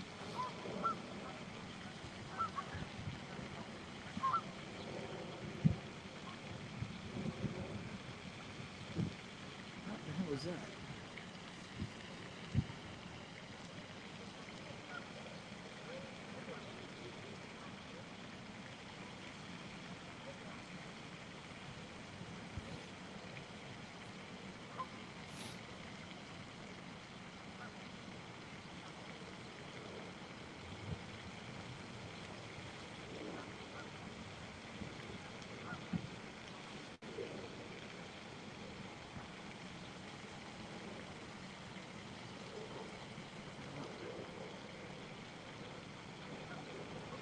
You're fishing. Oh, Lisa, you know, yeah, you know, when I woke up, you know, and found out that, you know, that had happened to me, you know, and you know, that technically I died or whatever, and I hurt so bad. That pain in my leg, it was bone on, but doctor said there wasn't even a hip left in there anymore. It should have been done like years ago, years ago. That pain was so bad that if I went to let the dogs out and I opened up the door and the dog would bump me, just bump into my leg, the pain was just. And I remember, and hopefully my wife's not like lurking here, but I used to say it all the time. I'm like, you know, if it happens again, I didn't even want them to wake me up. If I couldn't wake up with that new hip, if it happened again, I didn't want to be woken up. That's how bad that hurt, you know. And it's a sad thing to say, you know what I mean? But because there's a lot of people out there a lot worse off. But it was just the pain that's hard to describe, bone on bone. Just so a lot of people couldn't believe it when I said I was going back in again, using the same doctors, going to the same hospital. You know, it was just like I just figured, hey, if it was gonna happen, it's gonna happen.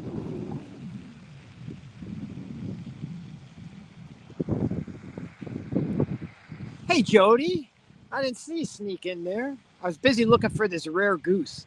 I'm not really watching chat as much as I should. Some kind of rare goose has made an appearance, and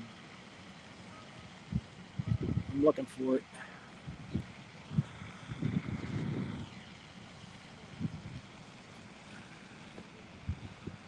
Thanks for coming in. Appreciate it. I appreciate everybody who came in. I said I just came out to go fishing, and I had the tripod in the Jeep, and I was like, yeah, maybe I'll go live for a little while and see what happens.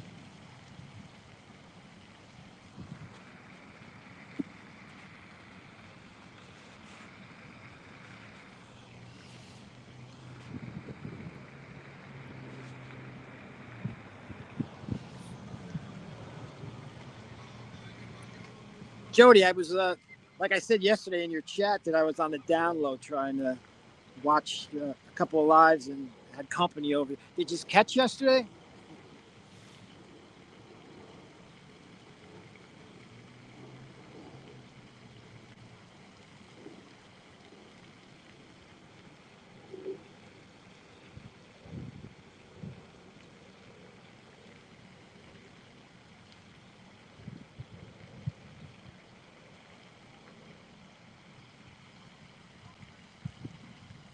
I'm actually hoping someone's going live tonight.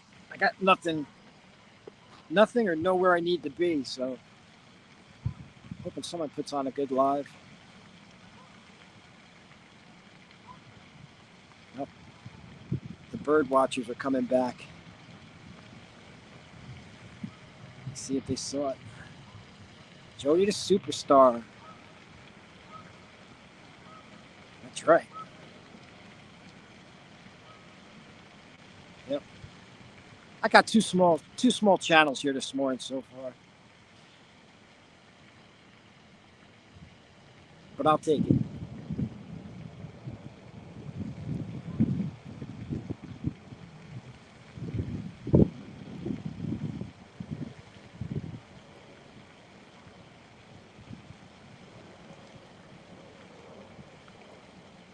I actually watch a lot of the lives after the fact.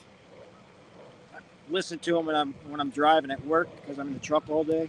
And if no one's live at the time, I'll just play one of y'all's recent lives, and I'll listen in on it. And you know, when I hear fish on it, take a look, see what you got.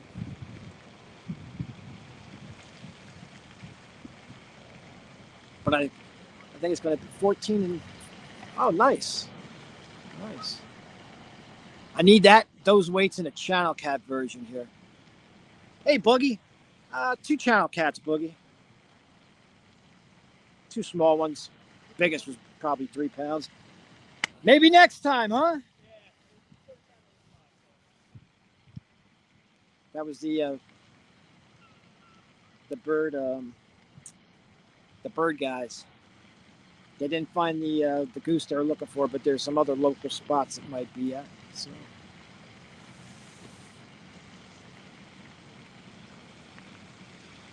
Yeah, Boogie, no skunk. You know, I had to catch a couple just so I could show Mr. Parker how it was done. You know, I had to get his juju off because I became a member of his channel and I stopped catching fish. How's the knee doing, Buggy?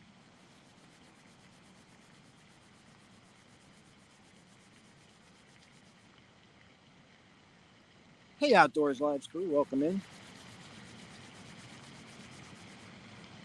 Are you getting around a little better?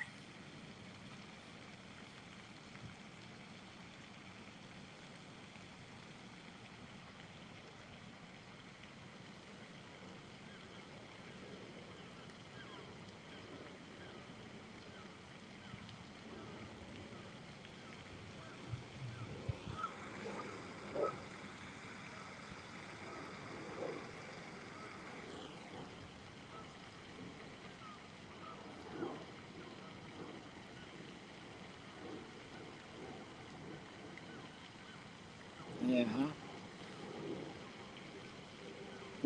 When my hip was bad, just before I got it replaced, my knee really started giving me a lot of grief. And I really was scared. I thought maybe I wiped the knee out too. Favoring the hip. And they were all telling me, "Don't worry. Once you get the hip done, everything kind of gets back in alignment, and your knee will stop hurting." And I really doubted that, but luckily for me, it turned out to be the truth.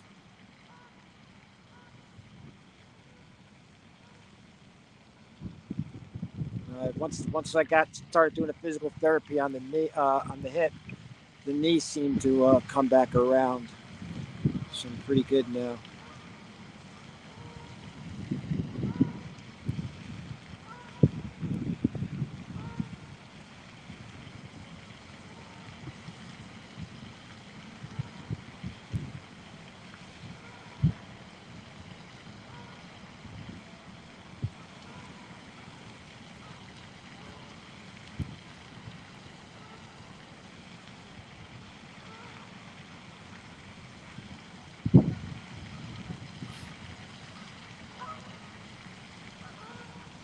Gotta reset these.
Yeah, Boogie. Once you get that swelling down, you'll be like a new man.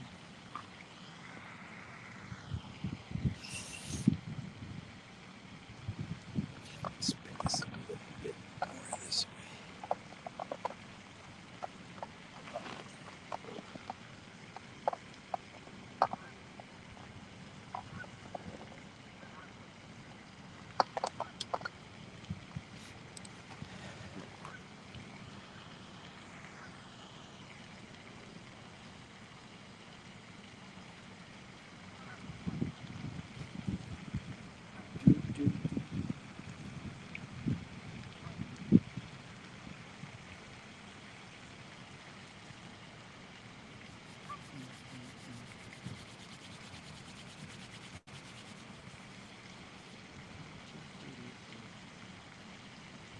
2 hours.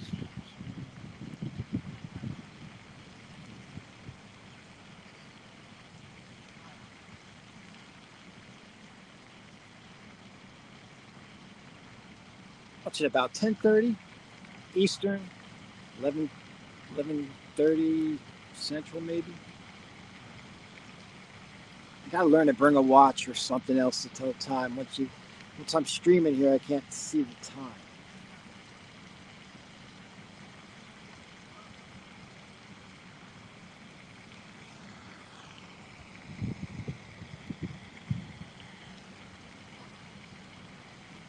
Outdoor live.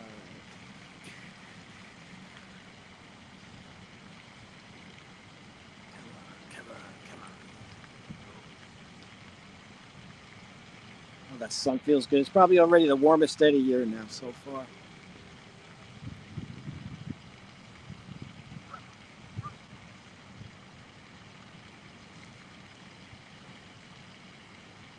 Feels good to finally be able to sit out in a chair instead of watching the rods from inside of the Jeep. The winds were pretty bad the last month or so.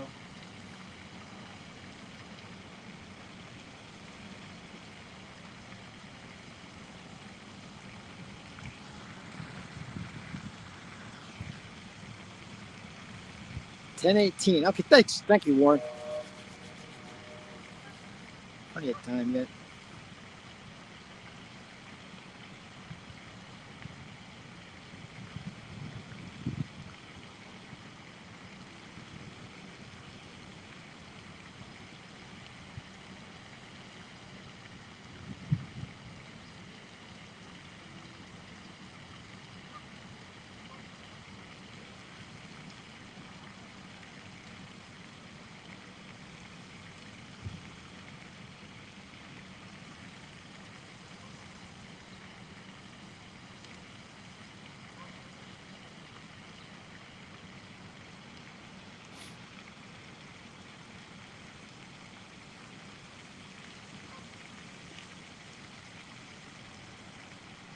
Hey, Buggy, is Butter still getting his treats? It must be pretty hard with you laid up like that.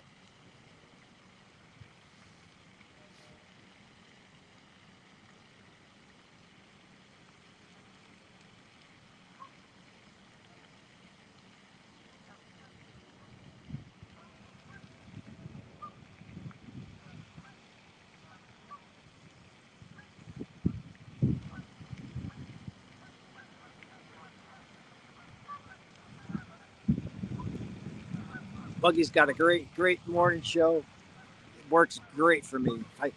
He gets on early, so my dogs get me up early. There's Bugs is usually there with his show going and carries through about pretty much at least a good third of my work day. His show.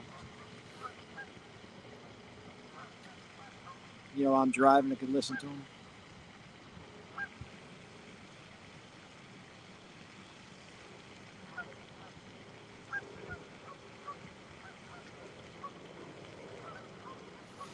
Hey, Tom. Good morning. Thanks for stopping in on this beautiful spring day here up in New Jersey.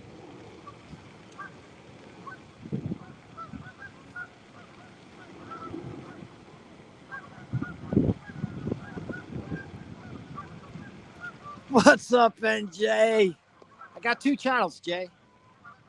Yep. You got Jig and Joe? Oh, wait, Jig and Joe told me he wow. He's been fishing that spot that long, huh? Well, I'm sure, that's a long time.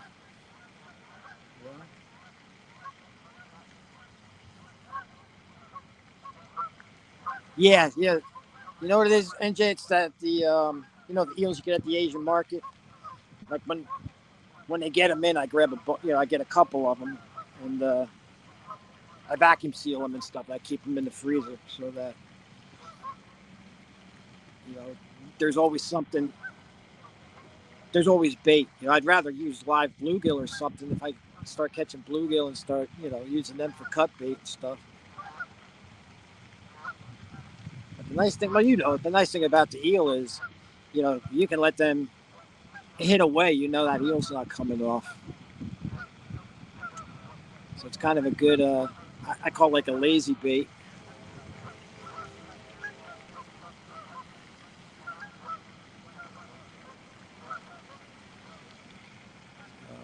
There's no more ice on Popton, is there?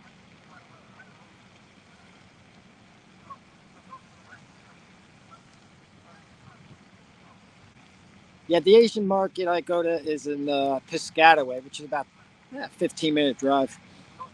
But they don't always have them. And I've tried using the like some of the live fish they have there, like that striper, that hybrid striper and stuff. And even their carp that they have on ice, just never had any luck with it. And it's got a weird stink to it. I mean, you walk in the Asian market, it's a real fishy smell, and I don't know if it's because it's like half dead or half rotted, but I just never had any luck with it.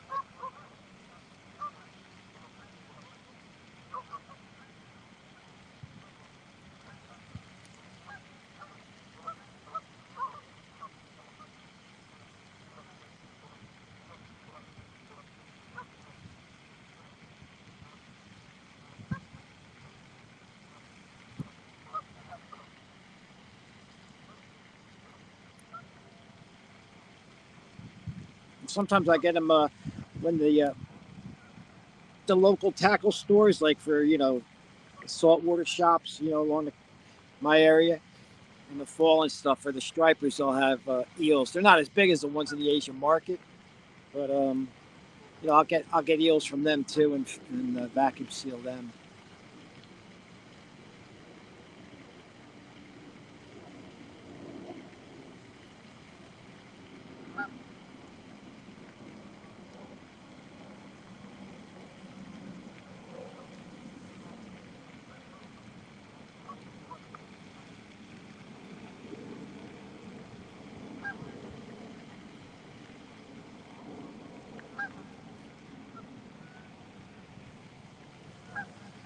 Hey Tom, are you fishing tonight?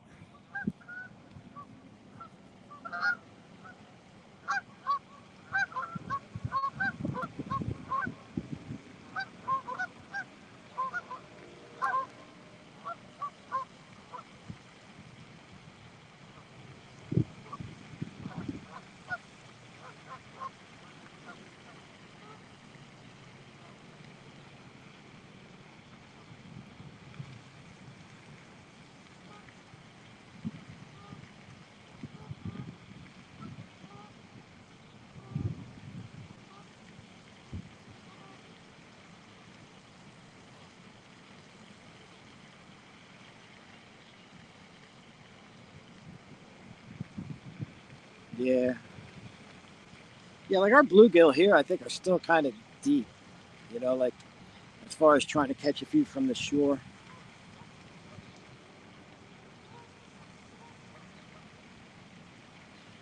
You know, I mean, I have all the ice fishing gear, but I just couldn't. I don't know.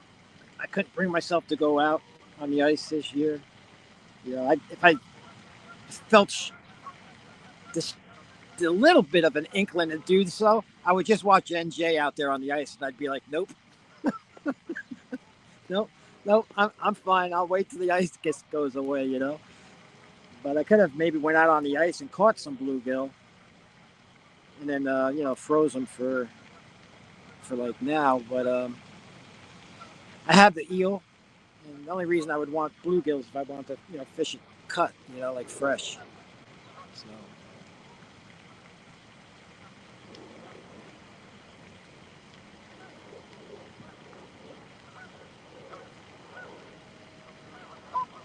it won't be long here before the bluegills come in shallow and come up into the streams and go out there and catch them pretty easy.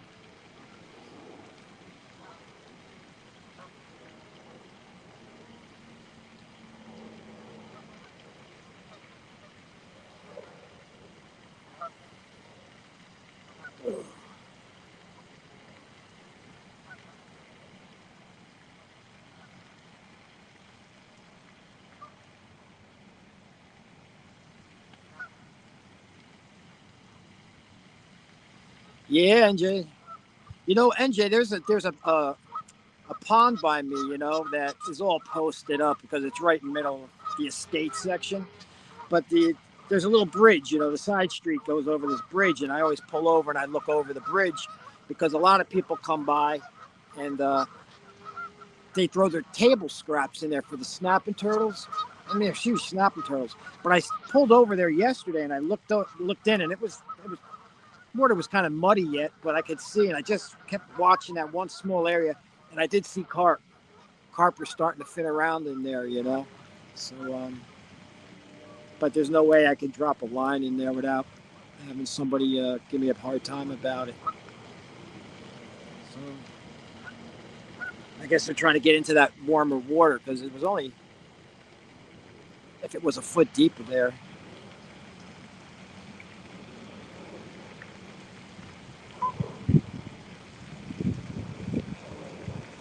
I saw was it Regs when he was live the other day? Was he was it Kerr that had all that trash floating around in there?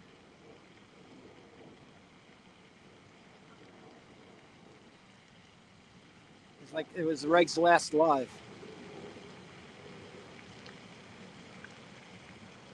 I guess that's from I guess all the high water you guys got down there. It's getting all up into the woods and just floating everything out.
And these geese are coming in pretty thick now.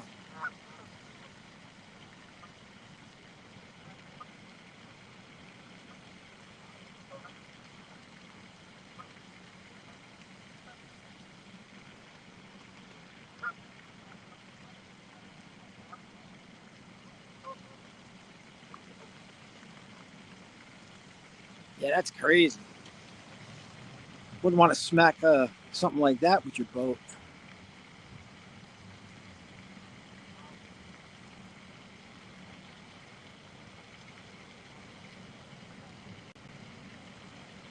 Even bank fishing's got to be a hassle. Everything comes drifting through, grabbing your lines.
Anyone know if Big Mike did anything last night? I know he was live. I think he was live about the same time as Jody.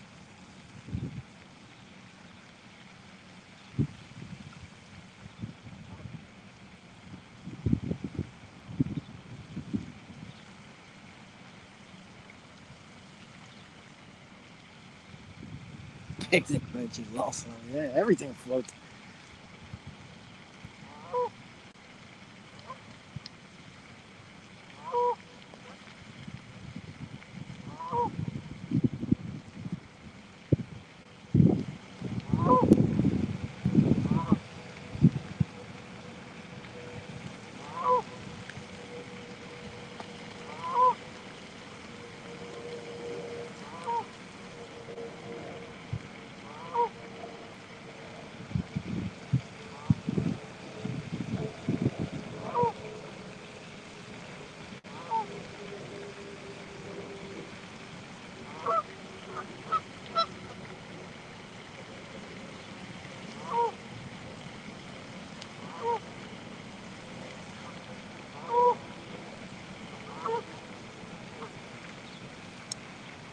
Oh man, beautiful day. I hope this is what retirement's going to be like.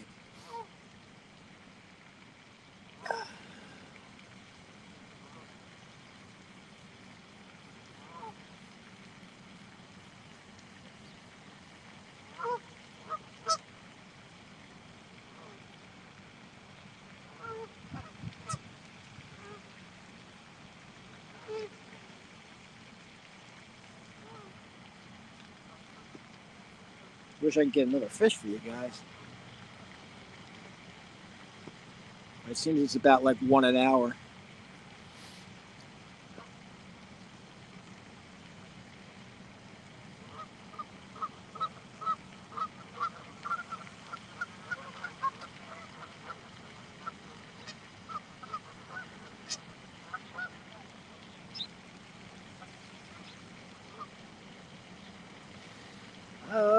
Yeah, I'm hoping that's not the case, Gig.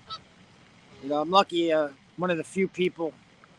I've been I work for utility here, and I've been there 35 years, and I'm probably well, number one now as far as seniority. I've been there longer than you know anybody, pretty much anybody else. There's maybe one other guy there longer than me. I think I've seen 4 different company presidents in that time, but anyway, I was one of the last pensioners, so I still get a pension.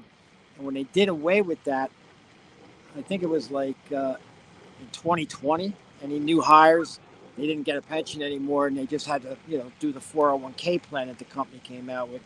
I jumped into the 401k, too. So I have my 401k and I have my pension, and and luckily, I don't have I don't really owe anybody any money or anything like that, and I just never really was. what do you say? I didn't live.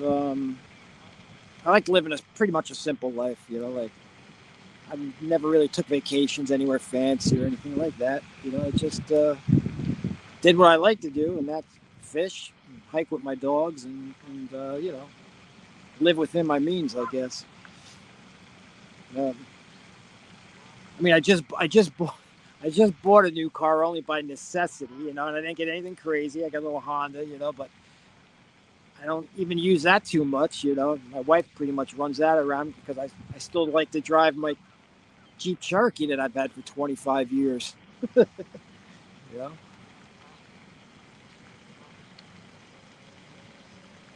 It's just, I don't know. If it ain't broke, I don't fix it.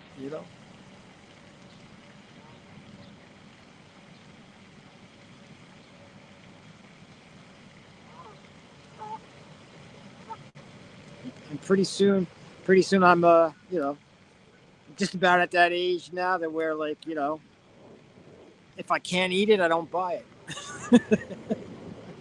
you know? The only thing that every once in a while I'll upgrade on is my phone, you know? And that's only primarily for just because of the cameras.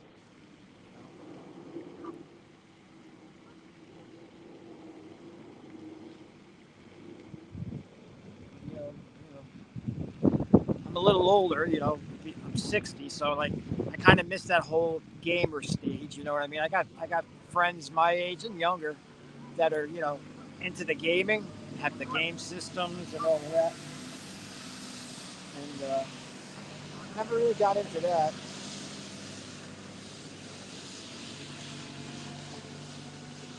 I think the last video game I had was when I was a kid. I think you remember Pong. I don't know how old you are. I'm sure there's a few old people in here that remember when Pong first came out. That was about it.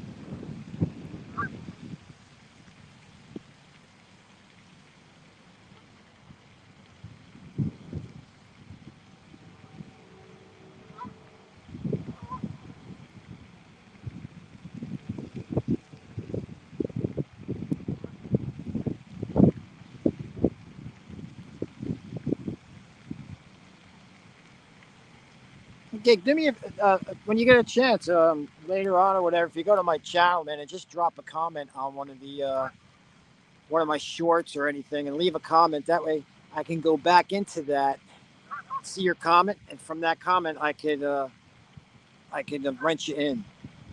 You know, make you a mod because I can't do it while I'm live on StreamYard, and I don't have I have the basic. I have just basically the basic plan, the free plan, because I only go live a couple hours, a month. So, loading up your boat, Jody. Are you going out or you fishing today?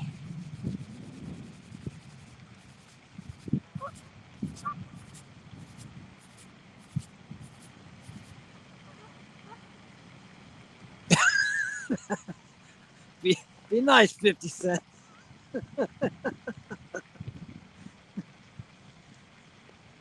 She's got to take care of that boat. She's going to sell it.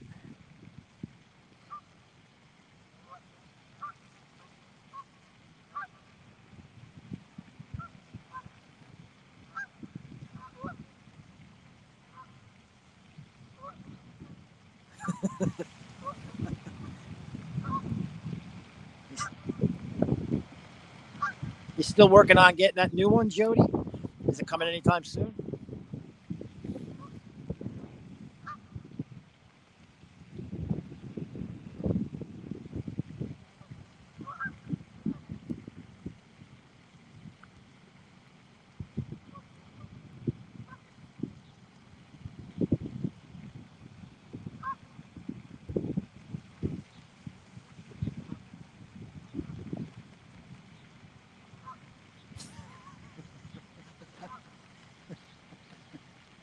Uh,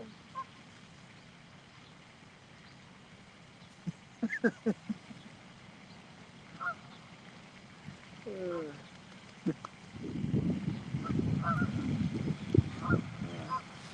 She's got. Don't worry, 50 Cent. She's got roadside service. I think guy's name is James. He's selling the house. Well, I hope you move it pretty quick, Joe.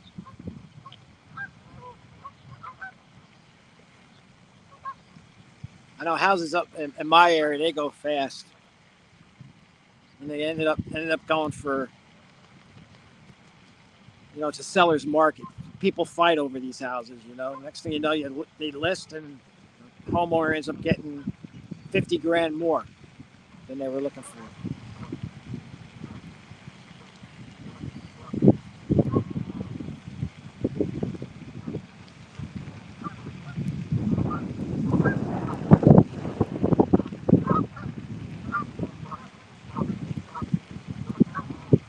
So, Jody, you are going fishing? Is that money charging up and everything? You're heading out? I was just wondering if you're going to go live or anything. I'll just switch over and watch you.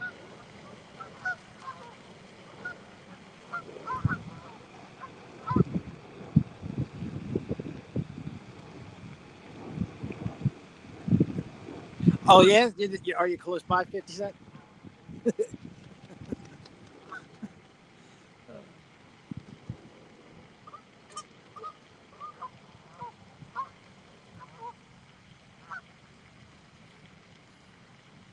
Oh, cool. Nice.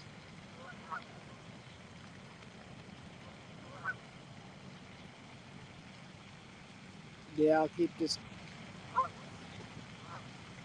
Oh, okay. You know what? I used to have TikTok, and I got rid of it, and then I heard it was going away or whatever, and I was like, and then I heard everybody was like, some of you guys were on TikTok, so I went to get the app again, and I couldn't get it for a while, even though I guess if you had it, you could use it, and stuff, but if you didn't have it, you couldn't get it. But I don't know, a little while back, I checked and I was able to get it, so I have to find everybody and start following.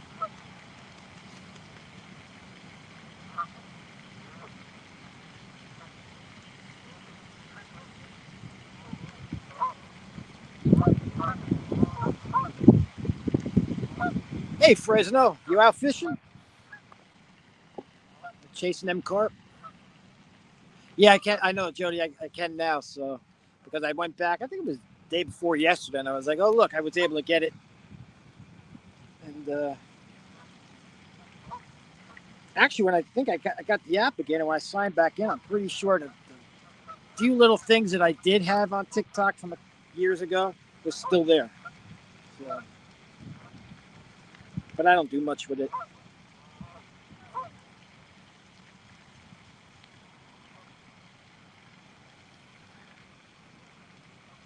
Oh, that's right. I remember now, Fresno. I'm sorry. I do remember. You said something about you didn't have a car.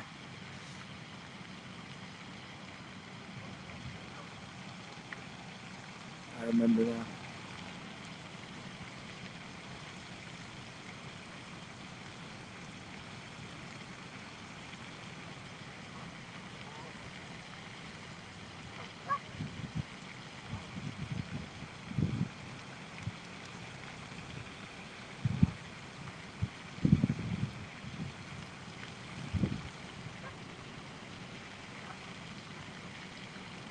All right, Tom.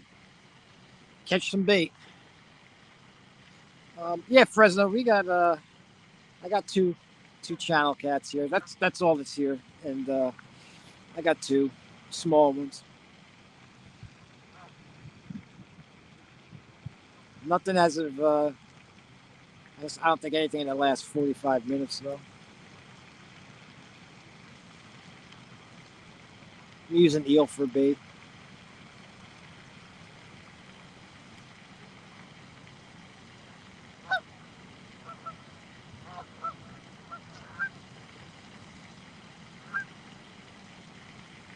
It's just too nice a day not to be out today. We're going up to 60 here, and the sun's out. Feels good.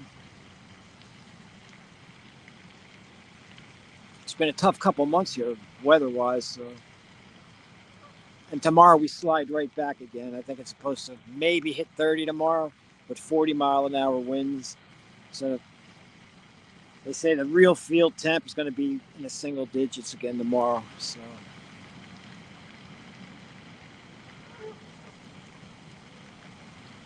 just going to enjoy today for what it is.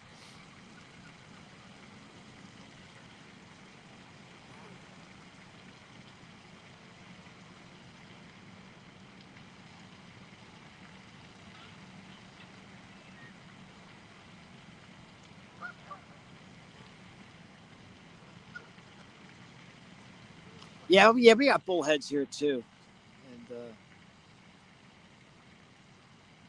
but yeah, I shouldn't. Well, we don't have blues, but the state below us, right there, Delaware, Maryland has it, and we have the Delaware River that connects us all. So it won't be long before the blues start coming up through this way, But I wish I was a 20-year-old kid again because I'd see probably a good blue population by the time I'm the age I am now.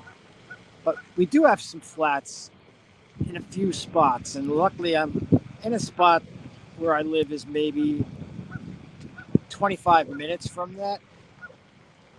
But there's not an overabundance of them. You got to put in kind of a lot of hours for that hookup. But I can get on real good flathead fishing within about an hour and 15 minutes from my house. So pretty much channels, mostly what I fish for.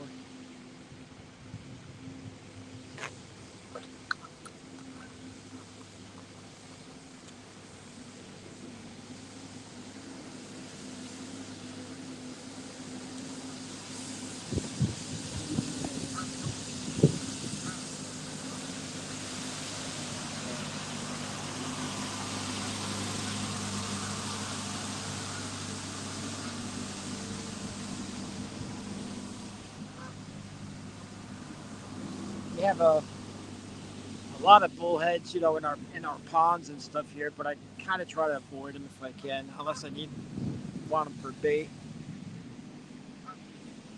That's how I usually, try to use a piece of bait bigger than what they want. Try to avoid them.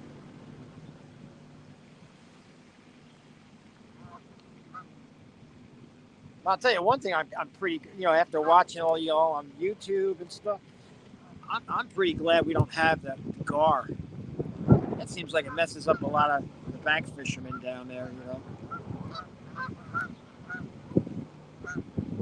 And then we don't have the jumping carp here either.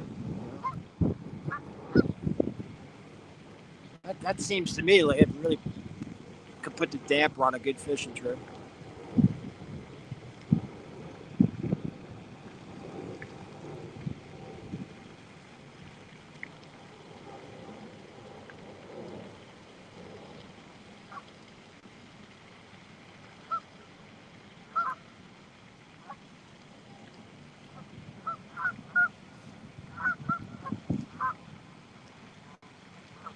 But Fresno, if it's all about gearing down to what fish you have.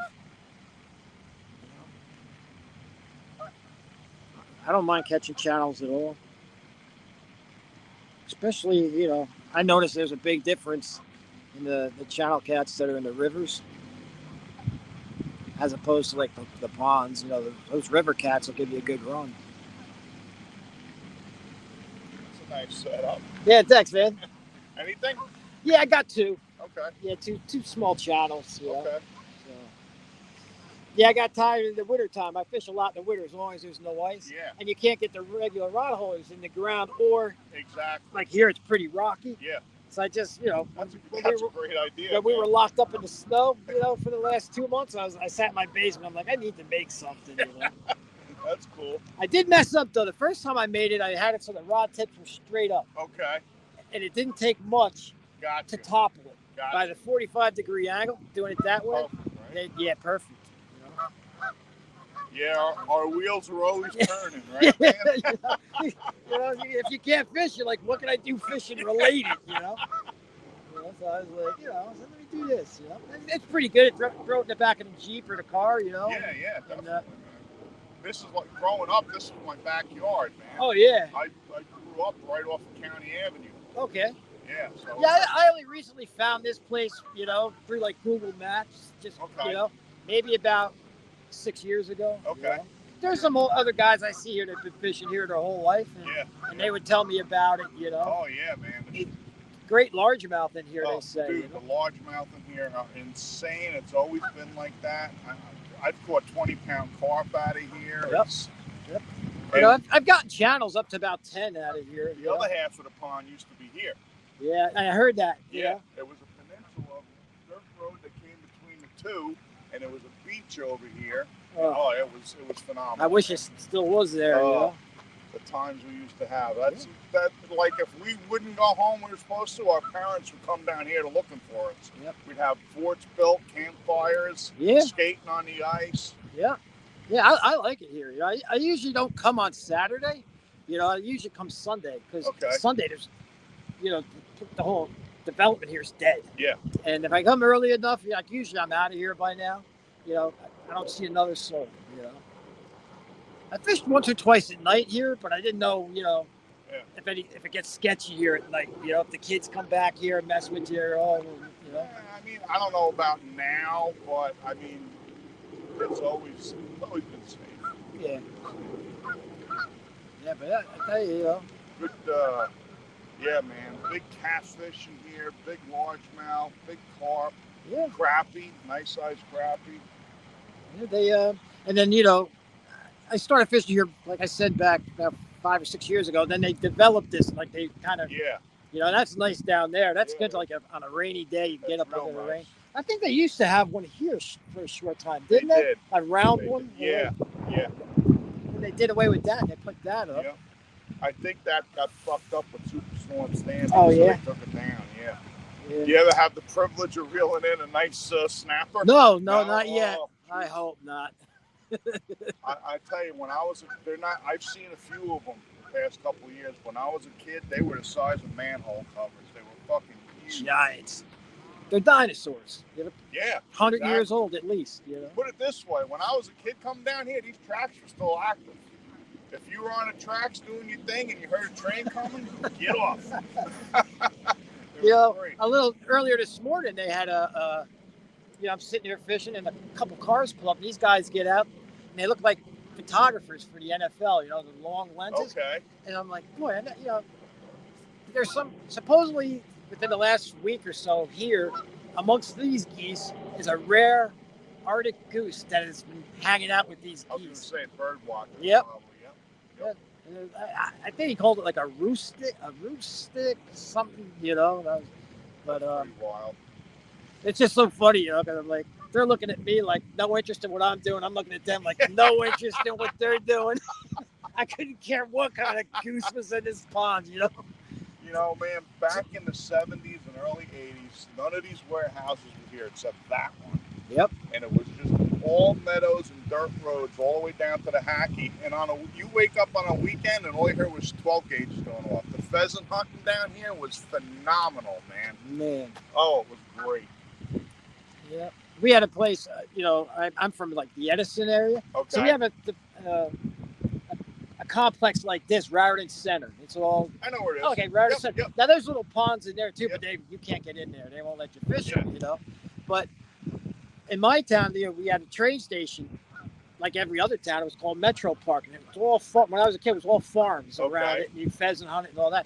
Well, because of the train station, it's like a mini city now. All the farmers sold. Yep. You have all kinds of corporate buildings down there. I mean, this whole town was farms. It was all pig farms and produce farms. Yep. But this is like a little gem, this spot. It's got good fish. It was I tell people, they ask me, where'd you grow up? I said, Hudson County. What'd you do when you grew up? I used to hang out in the woods and have campfires and go ice skating. They're like, in Hudson County? I'm like, yeah, you don't understand. Secaucus was like the country in the middle of the city. Now Secaucus is like Hoboken, People are like, that's the city, I'm like, But I just Enjoy like your it day. here because it's quiet. Yeah, yeah, man. Not It more is. quiet. It is. It's I nice. like that it's not Nobody like bothers you. some of the places I have at home. There's fish there, but people end up just walking circles Yeah. around. I just can't. Yeah, yeah. So, and Yeah, even it's- now, like actually, believe it or not, like I'm fishing with some other people, like on the Okay, live stream, that's you know, and that's about as that's it. Yeah. But anytime I get in, Yeah. just like sit here and just, You as know, I call it, fish with my ancestors. It's funny, you know? man, because people, like when COVID hit with the social distancing, I tell people I've been social distancing for 30 years, way before COVID, man. That's right. That's right. You know? Hey, That's man, it. good talking to you. Hey, man, Enjoy your thanks day, for the man. info, man. Yo, Brian B, what's going on? Sliding in here. I don't know if you can hear. That was a guy just walking by, asked me how I was doing, catching anything, and he gave me a little history. He grew up here, and there's good fish here. It's just a largemouth size is insane in here, but I don't fish for them, so I don't know.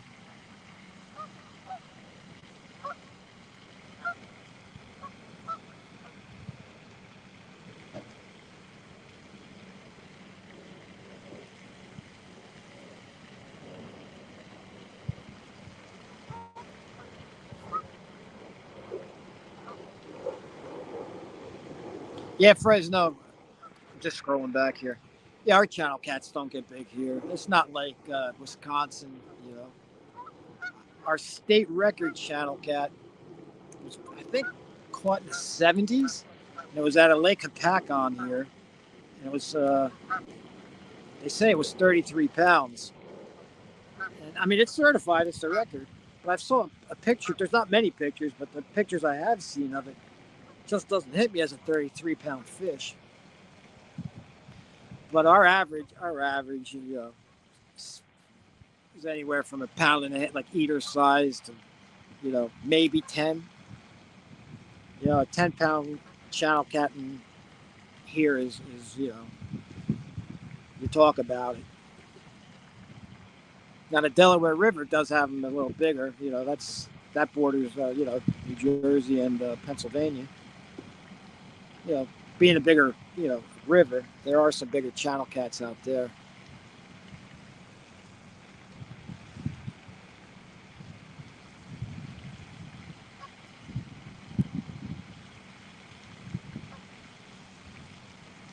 That's why, like a lot of the, these catfish rod manufacturers, with the medium heavies, and even these Mad Cat medium lights, it'd be nice to see a rod lighter, just a little bit, still, in the catfish mind, something lighter for, the channel cats that we get. Hey, how you doing today? All right.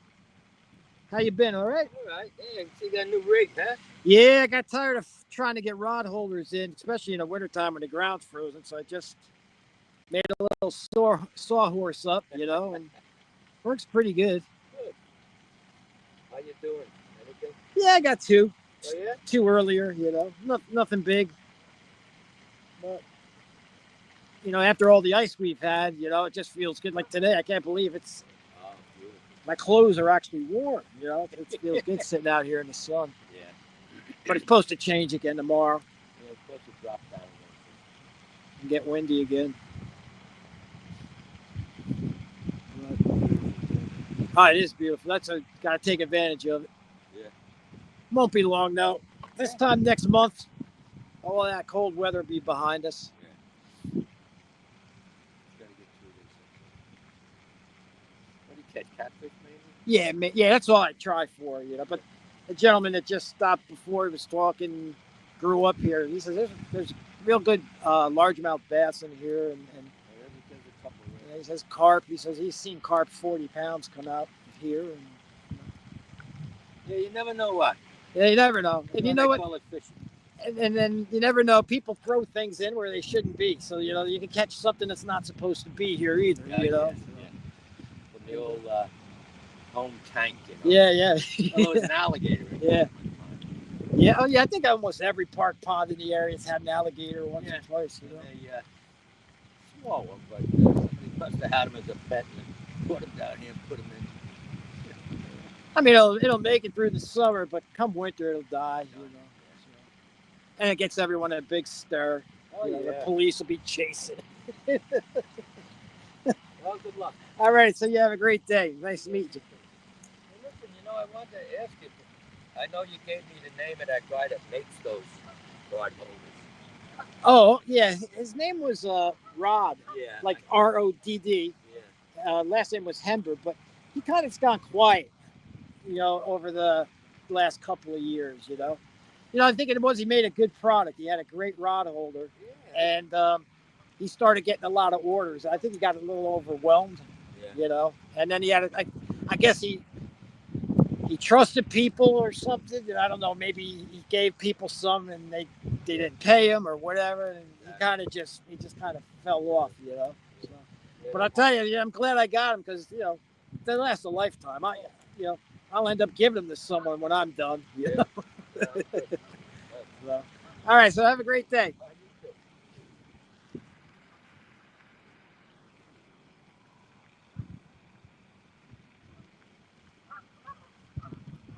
Bro. Yeah, it's a little warmer out. You got people out and about.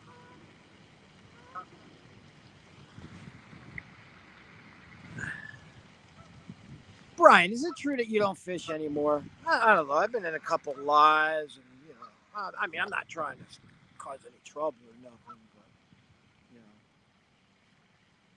I see those little timers. It's been like so many months and days and hours and minutes and seconds since Brian B caught a fish.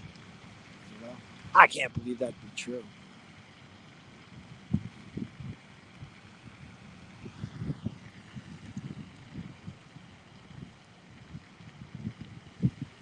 Yeah, I can't wait for Jody to get on the water because then this ends.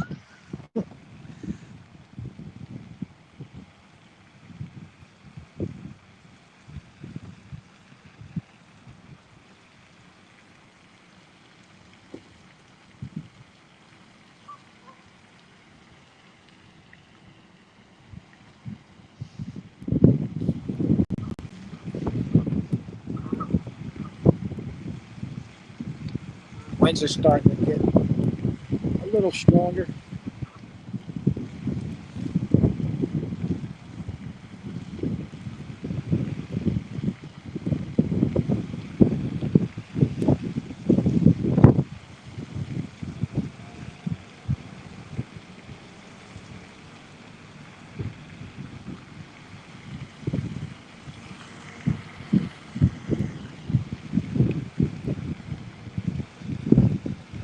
Let's see.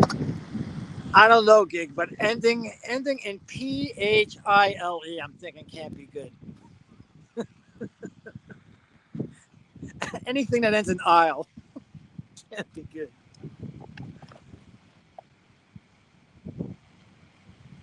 Yeah, River Rat. I think your weather's coming here. Like it was still here all morning, and now I've got a good. You can see it on the water, and I don't know if you can hear it in the phone, but our winds are picking up. And, yeah, got to get my fishing in today because I don't think tomorrow's going to be the day for it.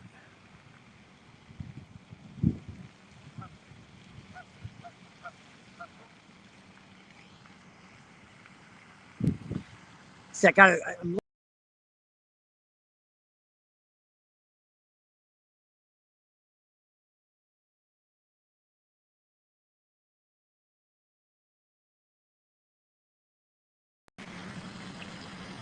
Oh no, what did I do?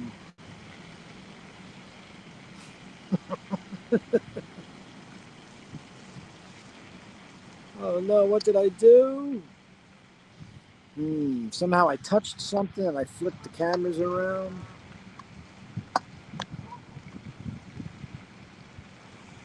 Boom, boom, boom. Stay with me. I want to get a back camera. Back camera.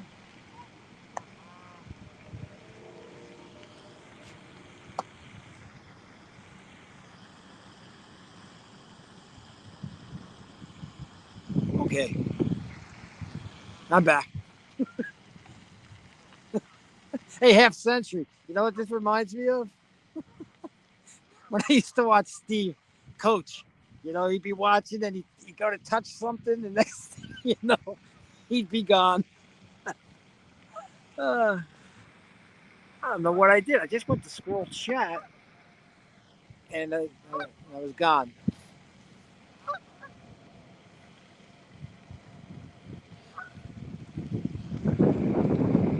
Half century. Can't you just get the app for TikTok?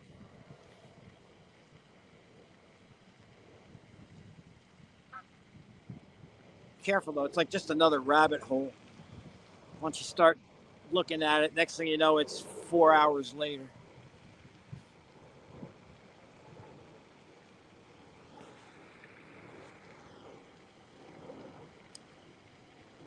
Wow, 60 people.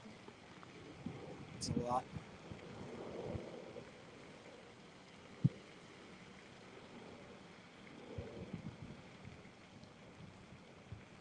Makes you wonder, how did we fish before all of this?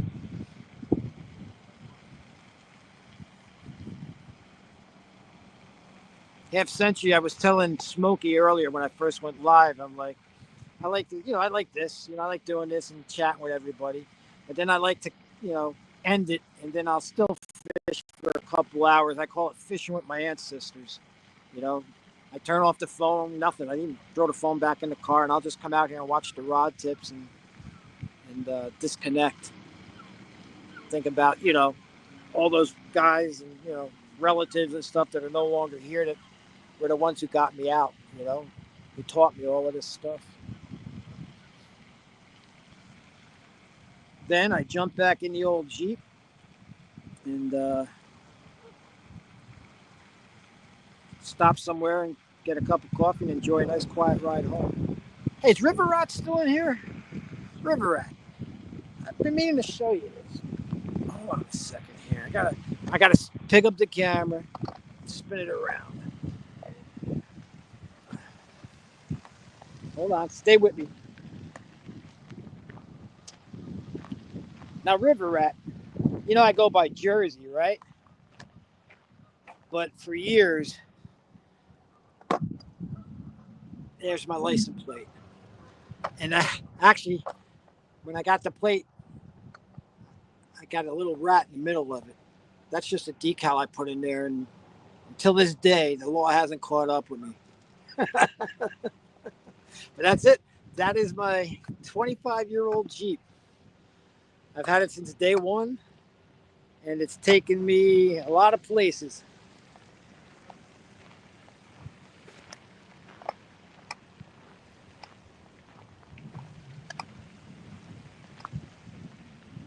Yep. Guys at work all make fun of me. What are you driving that old thing for, The money you make, this, that, the other thing. And I'm like, you know what? That thing is a trusted war horse. 25 years daily driver.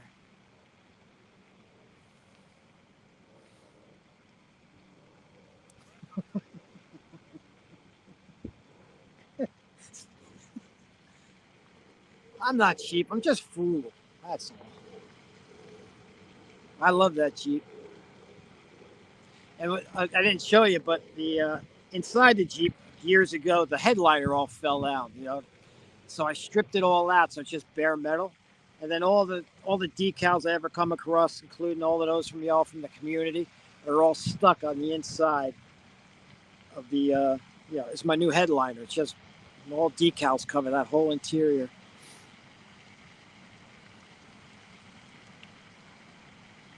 I don't think I could ever get rid of it. The day it doesn't work anymore, I just might make it a planter in the yard or something. Hey, Mike. Good morning.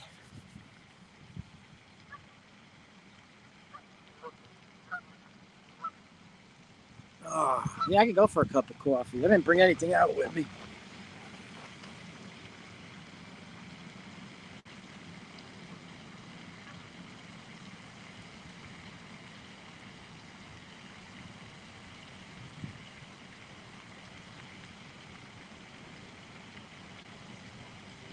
I'm gonna have to reposition these rods again.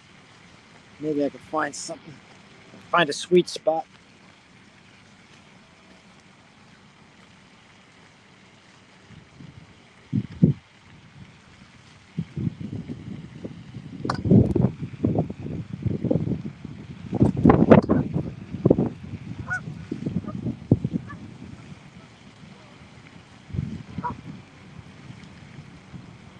Goose, get out of there. Yes. Now get out of there. Let's go. We're coming. Get out of there. Go.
Boom, boom, boom.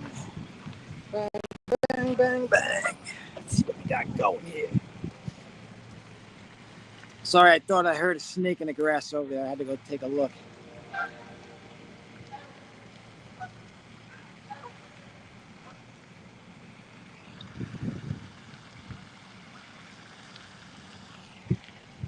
Really? It's 5 months? Thought everyone was just kidding. No kidding.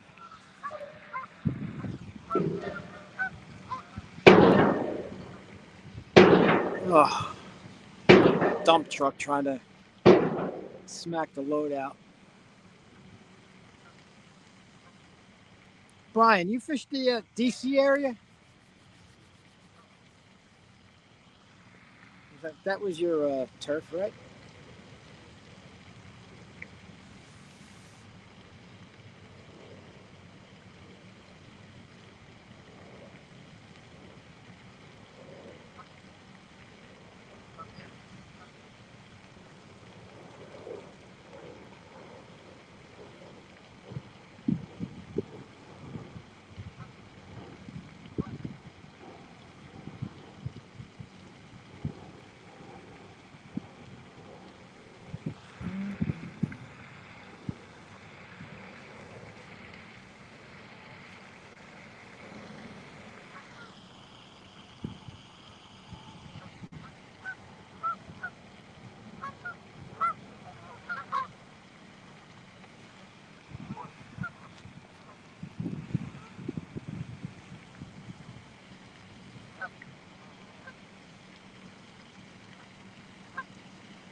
Yeah, Steve, we got a couple earlier on, but it's kind of been slow the last hour at least.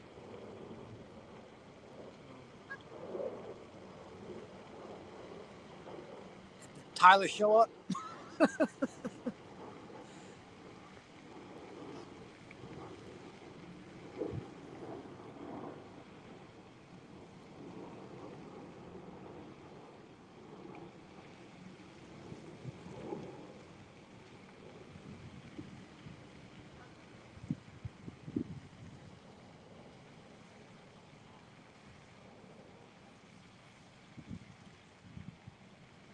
Yeah, whatever.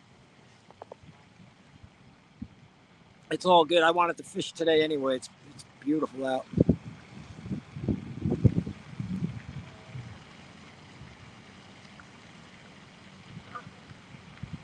Waited all winter for like a day like today, so I'd rather be here than working.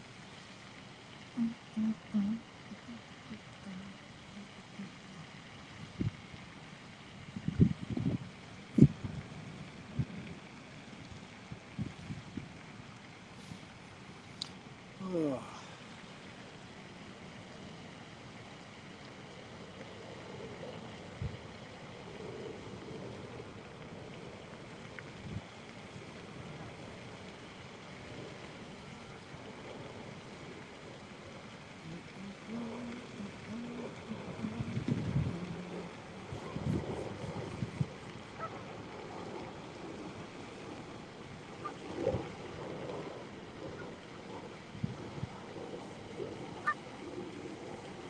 But I'm liking these Mad Cat rods though.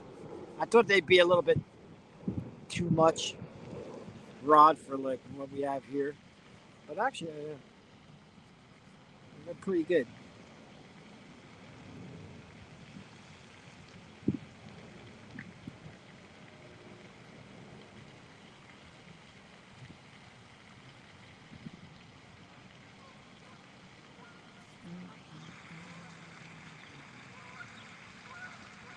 Time is it?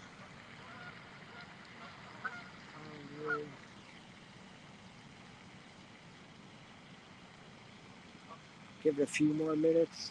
I'll shut it down.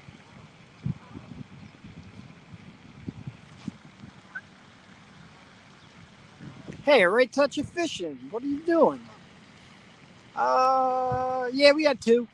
Got two earlier. Just two small channel cats. And a whole lot of entertainment. The nicer weather has all kinds of people stopping by to chat.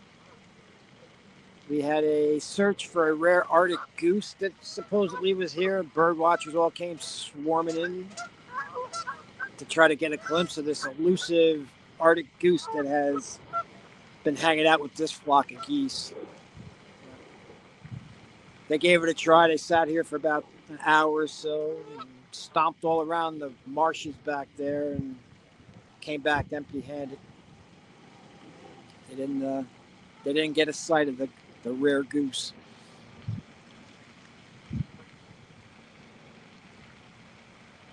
Nice. Oh yeah, I'm just glad to get two fish today. I mean, they're not big or nothing, but the weather we've been having, this is pretty good. I'll take this.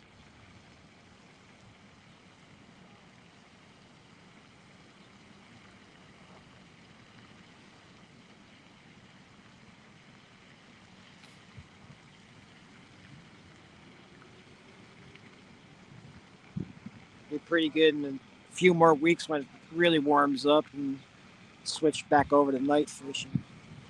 That'll be fun.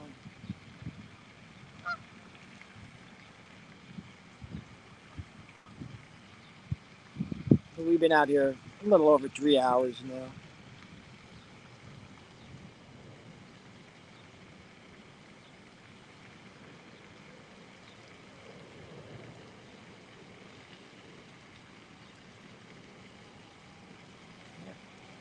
Jody was in here. I think she still might be, but she was getting her boat ready. She's fixing to head out. She's going to be fishing a TikTok tournament.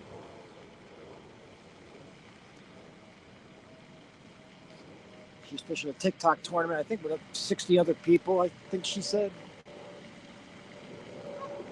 So I guess that'll be over on TikTok.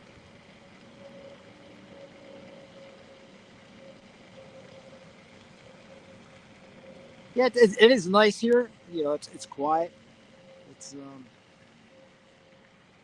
it's a small like lake pond, marsh, or whatever you'd like to call it, in the kind of like a corporate complex that like warehouses, big warehouse complex.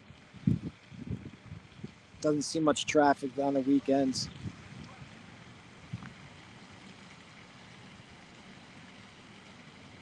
There's besides channel cats in here, there's carp, largemouth, crappie, you know, bluegill, all the usual suspects.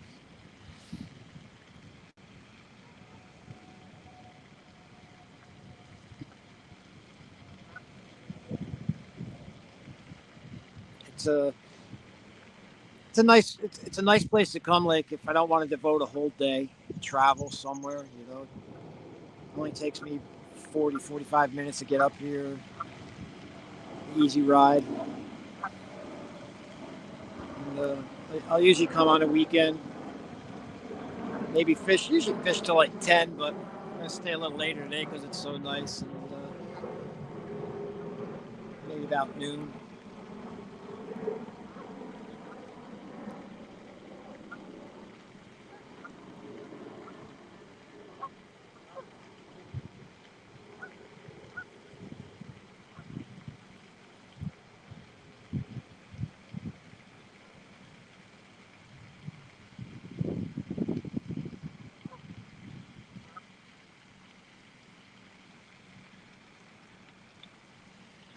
Half century. I can't remember if it was you or if it was someone else. When you used to talk with Steve, Coach, all the time. Was it you who was the fisherman? Pretty much paid your way through college, you know, as a fisherman, commercial fishing or something to that effect.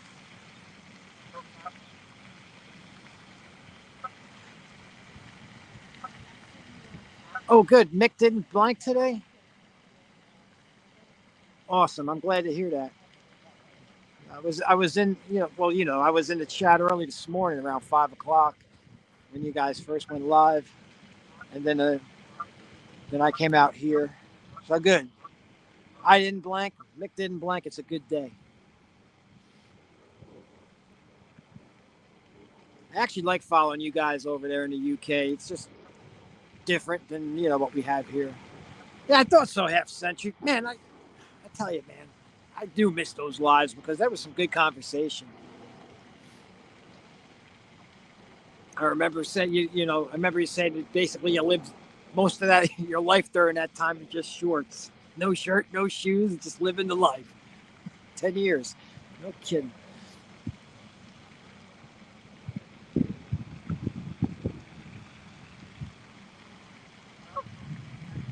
I still try to get Coach to come back live.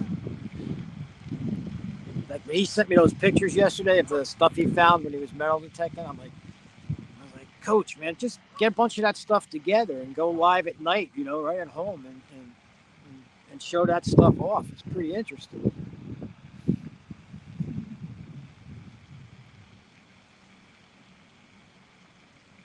Is Mick going to be out fishing again tomorrow, or does he get? I'm pretty much new to your channel, so does he get out a lot?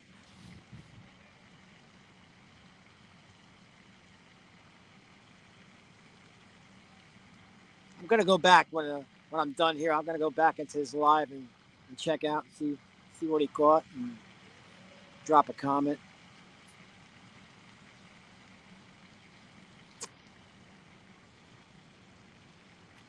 $79 to $89.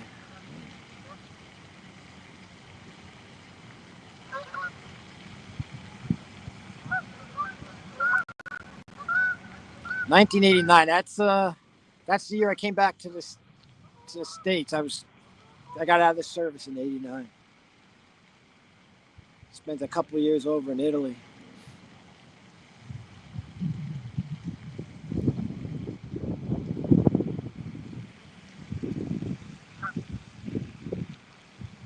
Only thing closest to commercial fishermen was in my family. My grandfather used to run party boats for a little bit. Like it wasn't his whole career, but he would captain party boats for guys fishing. Mostly fluke back in the day. Who's got the cannolis? That's right, NJ. I lived over in Italy for 2 years when I was in the service, from '85 to '88. And the best part about it was what I did over there wasn't on an American base. I was attached to an Italian air base for an air defense site.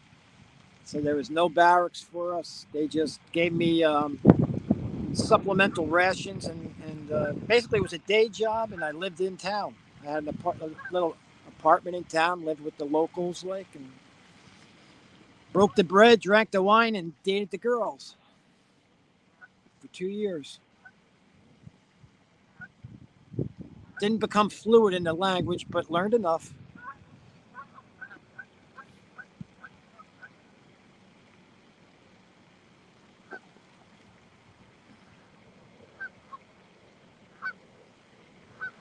Yeah, NJ, I had like a little barter system going over there. There was an old couple there. Guy reminded me kind of like Jig and Joe, just an old timer, and he lived right in town. And one day I was just hanging outside, and he come by and he says, Americani. He asked me if I had a bottle of whiskey for him, and I said, yeah, I did. I just happened to have a bottle of Jack Daniels in the little apartment I had. I didn't really drink it. Didn't even open it, actually. So I bought it out to him, right?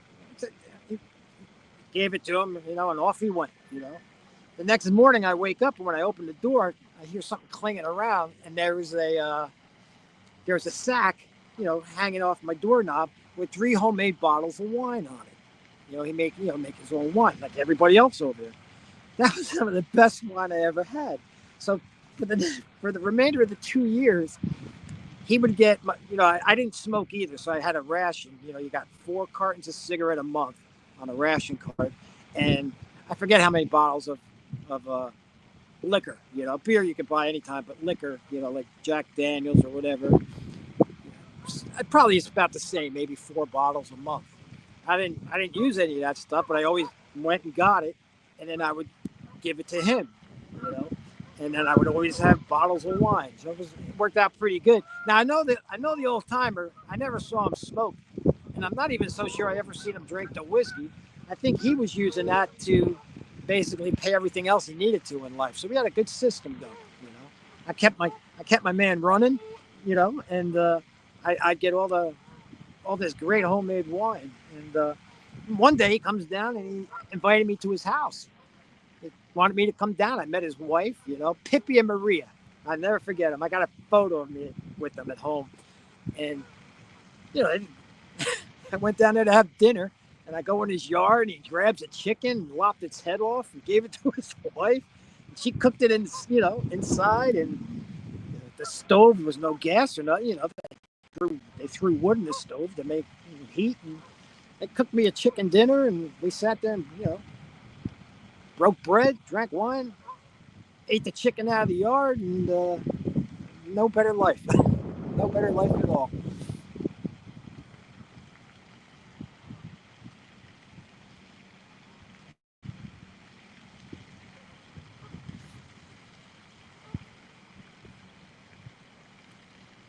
All those people I met over there, NJ, sometimes, you know, I wonder how they all made out, you know, because that was before any kind of social media, anything like that. And he didn't speak a lick of English or could ever understand it if I ever even did send a letter, you know.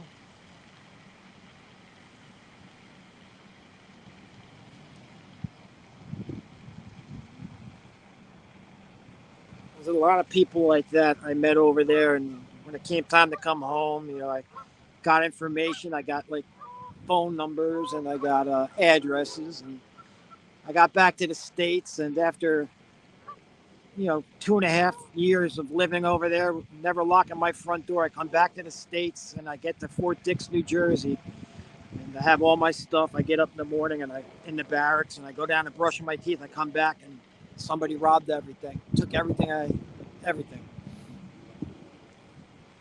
I lost all that. I lost, you know, my wallet. I lost the notebook that I had all their addresses in and everything. And the part that hurt the most out of that, I didn't really give a crap about that. But one thing that to this day it bothers me was I wonder if they all thought I got back to New Jersey, you know, back to America, and said to hell with them and never bothered to reach out to them, you know. So I did get in touch once Facebook came out. I actually did get in touch with a guy from the bar that I used to drink at right across the street from my apartment. It was called the Old Pub in Zalo, Italy. And it wasn't even that his pub had a page. It was, I don't know how I came across it, but there was a dart club. Like darts were big over there. And it was a dart club, and I saw a picture of the guys, you know, and I'm looking, I'm like, boy, that doesn't look like. So I commented and stuff. It turned out it was him, and he still owns the bar over there. So we do keep in touch now and then through Facebook Messenger, and with him, I was able to come, you know, get back in touch with about 2 or 3 other people over there. Yes, it happened to you too, Half Century. Well, funny thing that happened with that, you know, at Fort Dix is so I got robbed, and so did a lot of the people there, right? And you feel bad because like you come back over after spending, you know, a couple of years with these guys, and then the MPs came, you know, and I was an MP, you know, that even bugged me even more. The MPs came and made it sound like, you know, your buddy took it from you. And they're like, well, how long you know it? I'm like, dude, I just served 2 years with the guy, and he didn't steal my stuff, you know. And so, but anyway, so we left. We left Fort Dix, came home, you know, and about 4 months later, I get a phone call from Fort Dix. They got my wallet, and they stopped somebody on post, and the guy had my wallet and my ID on him and stuff. So it turns out, long story short, Fort Dix is in my state. It's a little over an hour ride from here. I go down there to pick this stuff up, and I was talking to the MPs down there. It wasn't even a service member. Back then, the posts were open posts. You know, it's not like it is today with 9/11 and everything. So you were able to basically drive on to any military installation. They had a group of guys who would come, knowing that guys were coming back from overseas. They had a group of guys that would shave their heads and got uniforms. They weren't military; they were just locals. and then they would kind of infiltrate in the morning because they're coming to a reception center. Nobody really knows anybody, you know. You just think he's another soldier, and then they would watch. And then when they see you go out of your room and go into the showers, they grab your stuff and take off. So, yeah, that was about my only real negative experience, you know, as far as the time I was in the service. You didn't miss anything, J Dog. Still the same 2 catfish that were caught earlier, and pretty much it. I'm thinking it's about 3 hours and 20 minutes in. I'm gonna probably shut this down. In fact, yeah, I think I am gonna shut it down. Fish with my ancestors here for another hour or so, and wait for Jody to pop up somewhere or somebody else. So, but with that, I appreciate everybody coming in. You know, it's I never look for any big numbers or anything like that. I just appreciate a handful of people to come in and say hello, and that's it, guys. So thanks for coming in. Sorry, Geese, can you hold it down? I'm trying to say my goodbyes.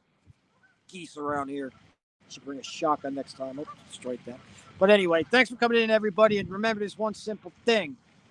Go about your life being the change that you want the world to be. All right, buddy. Take care. God bless. See you next time.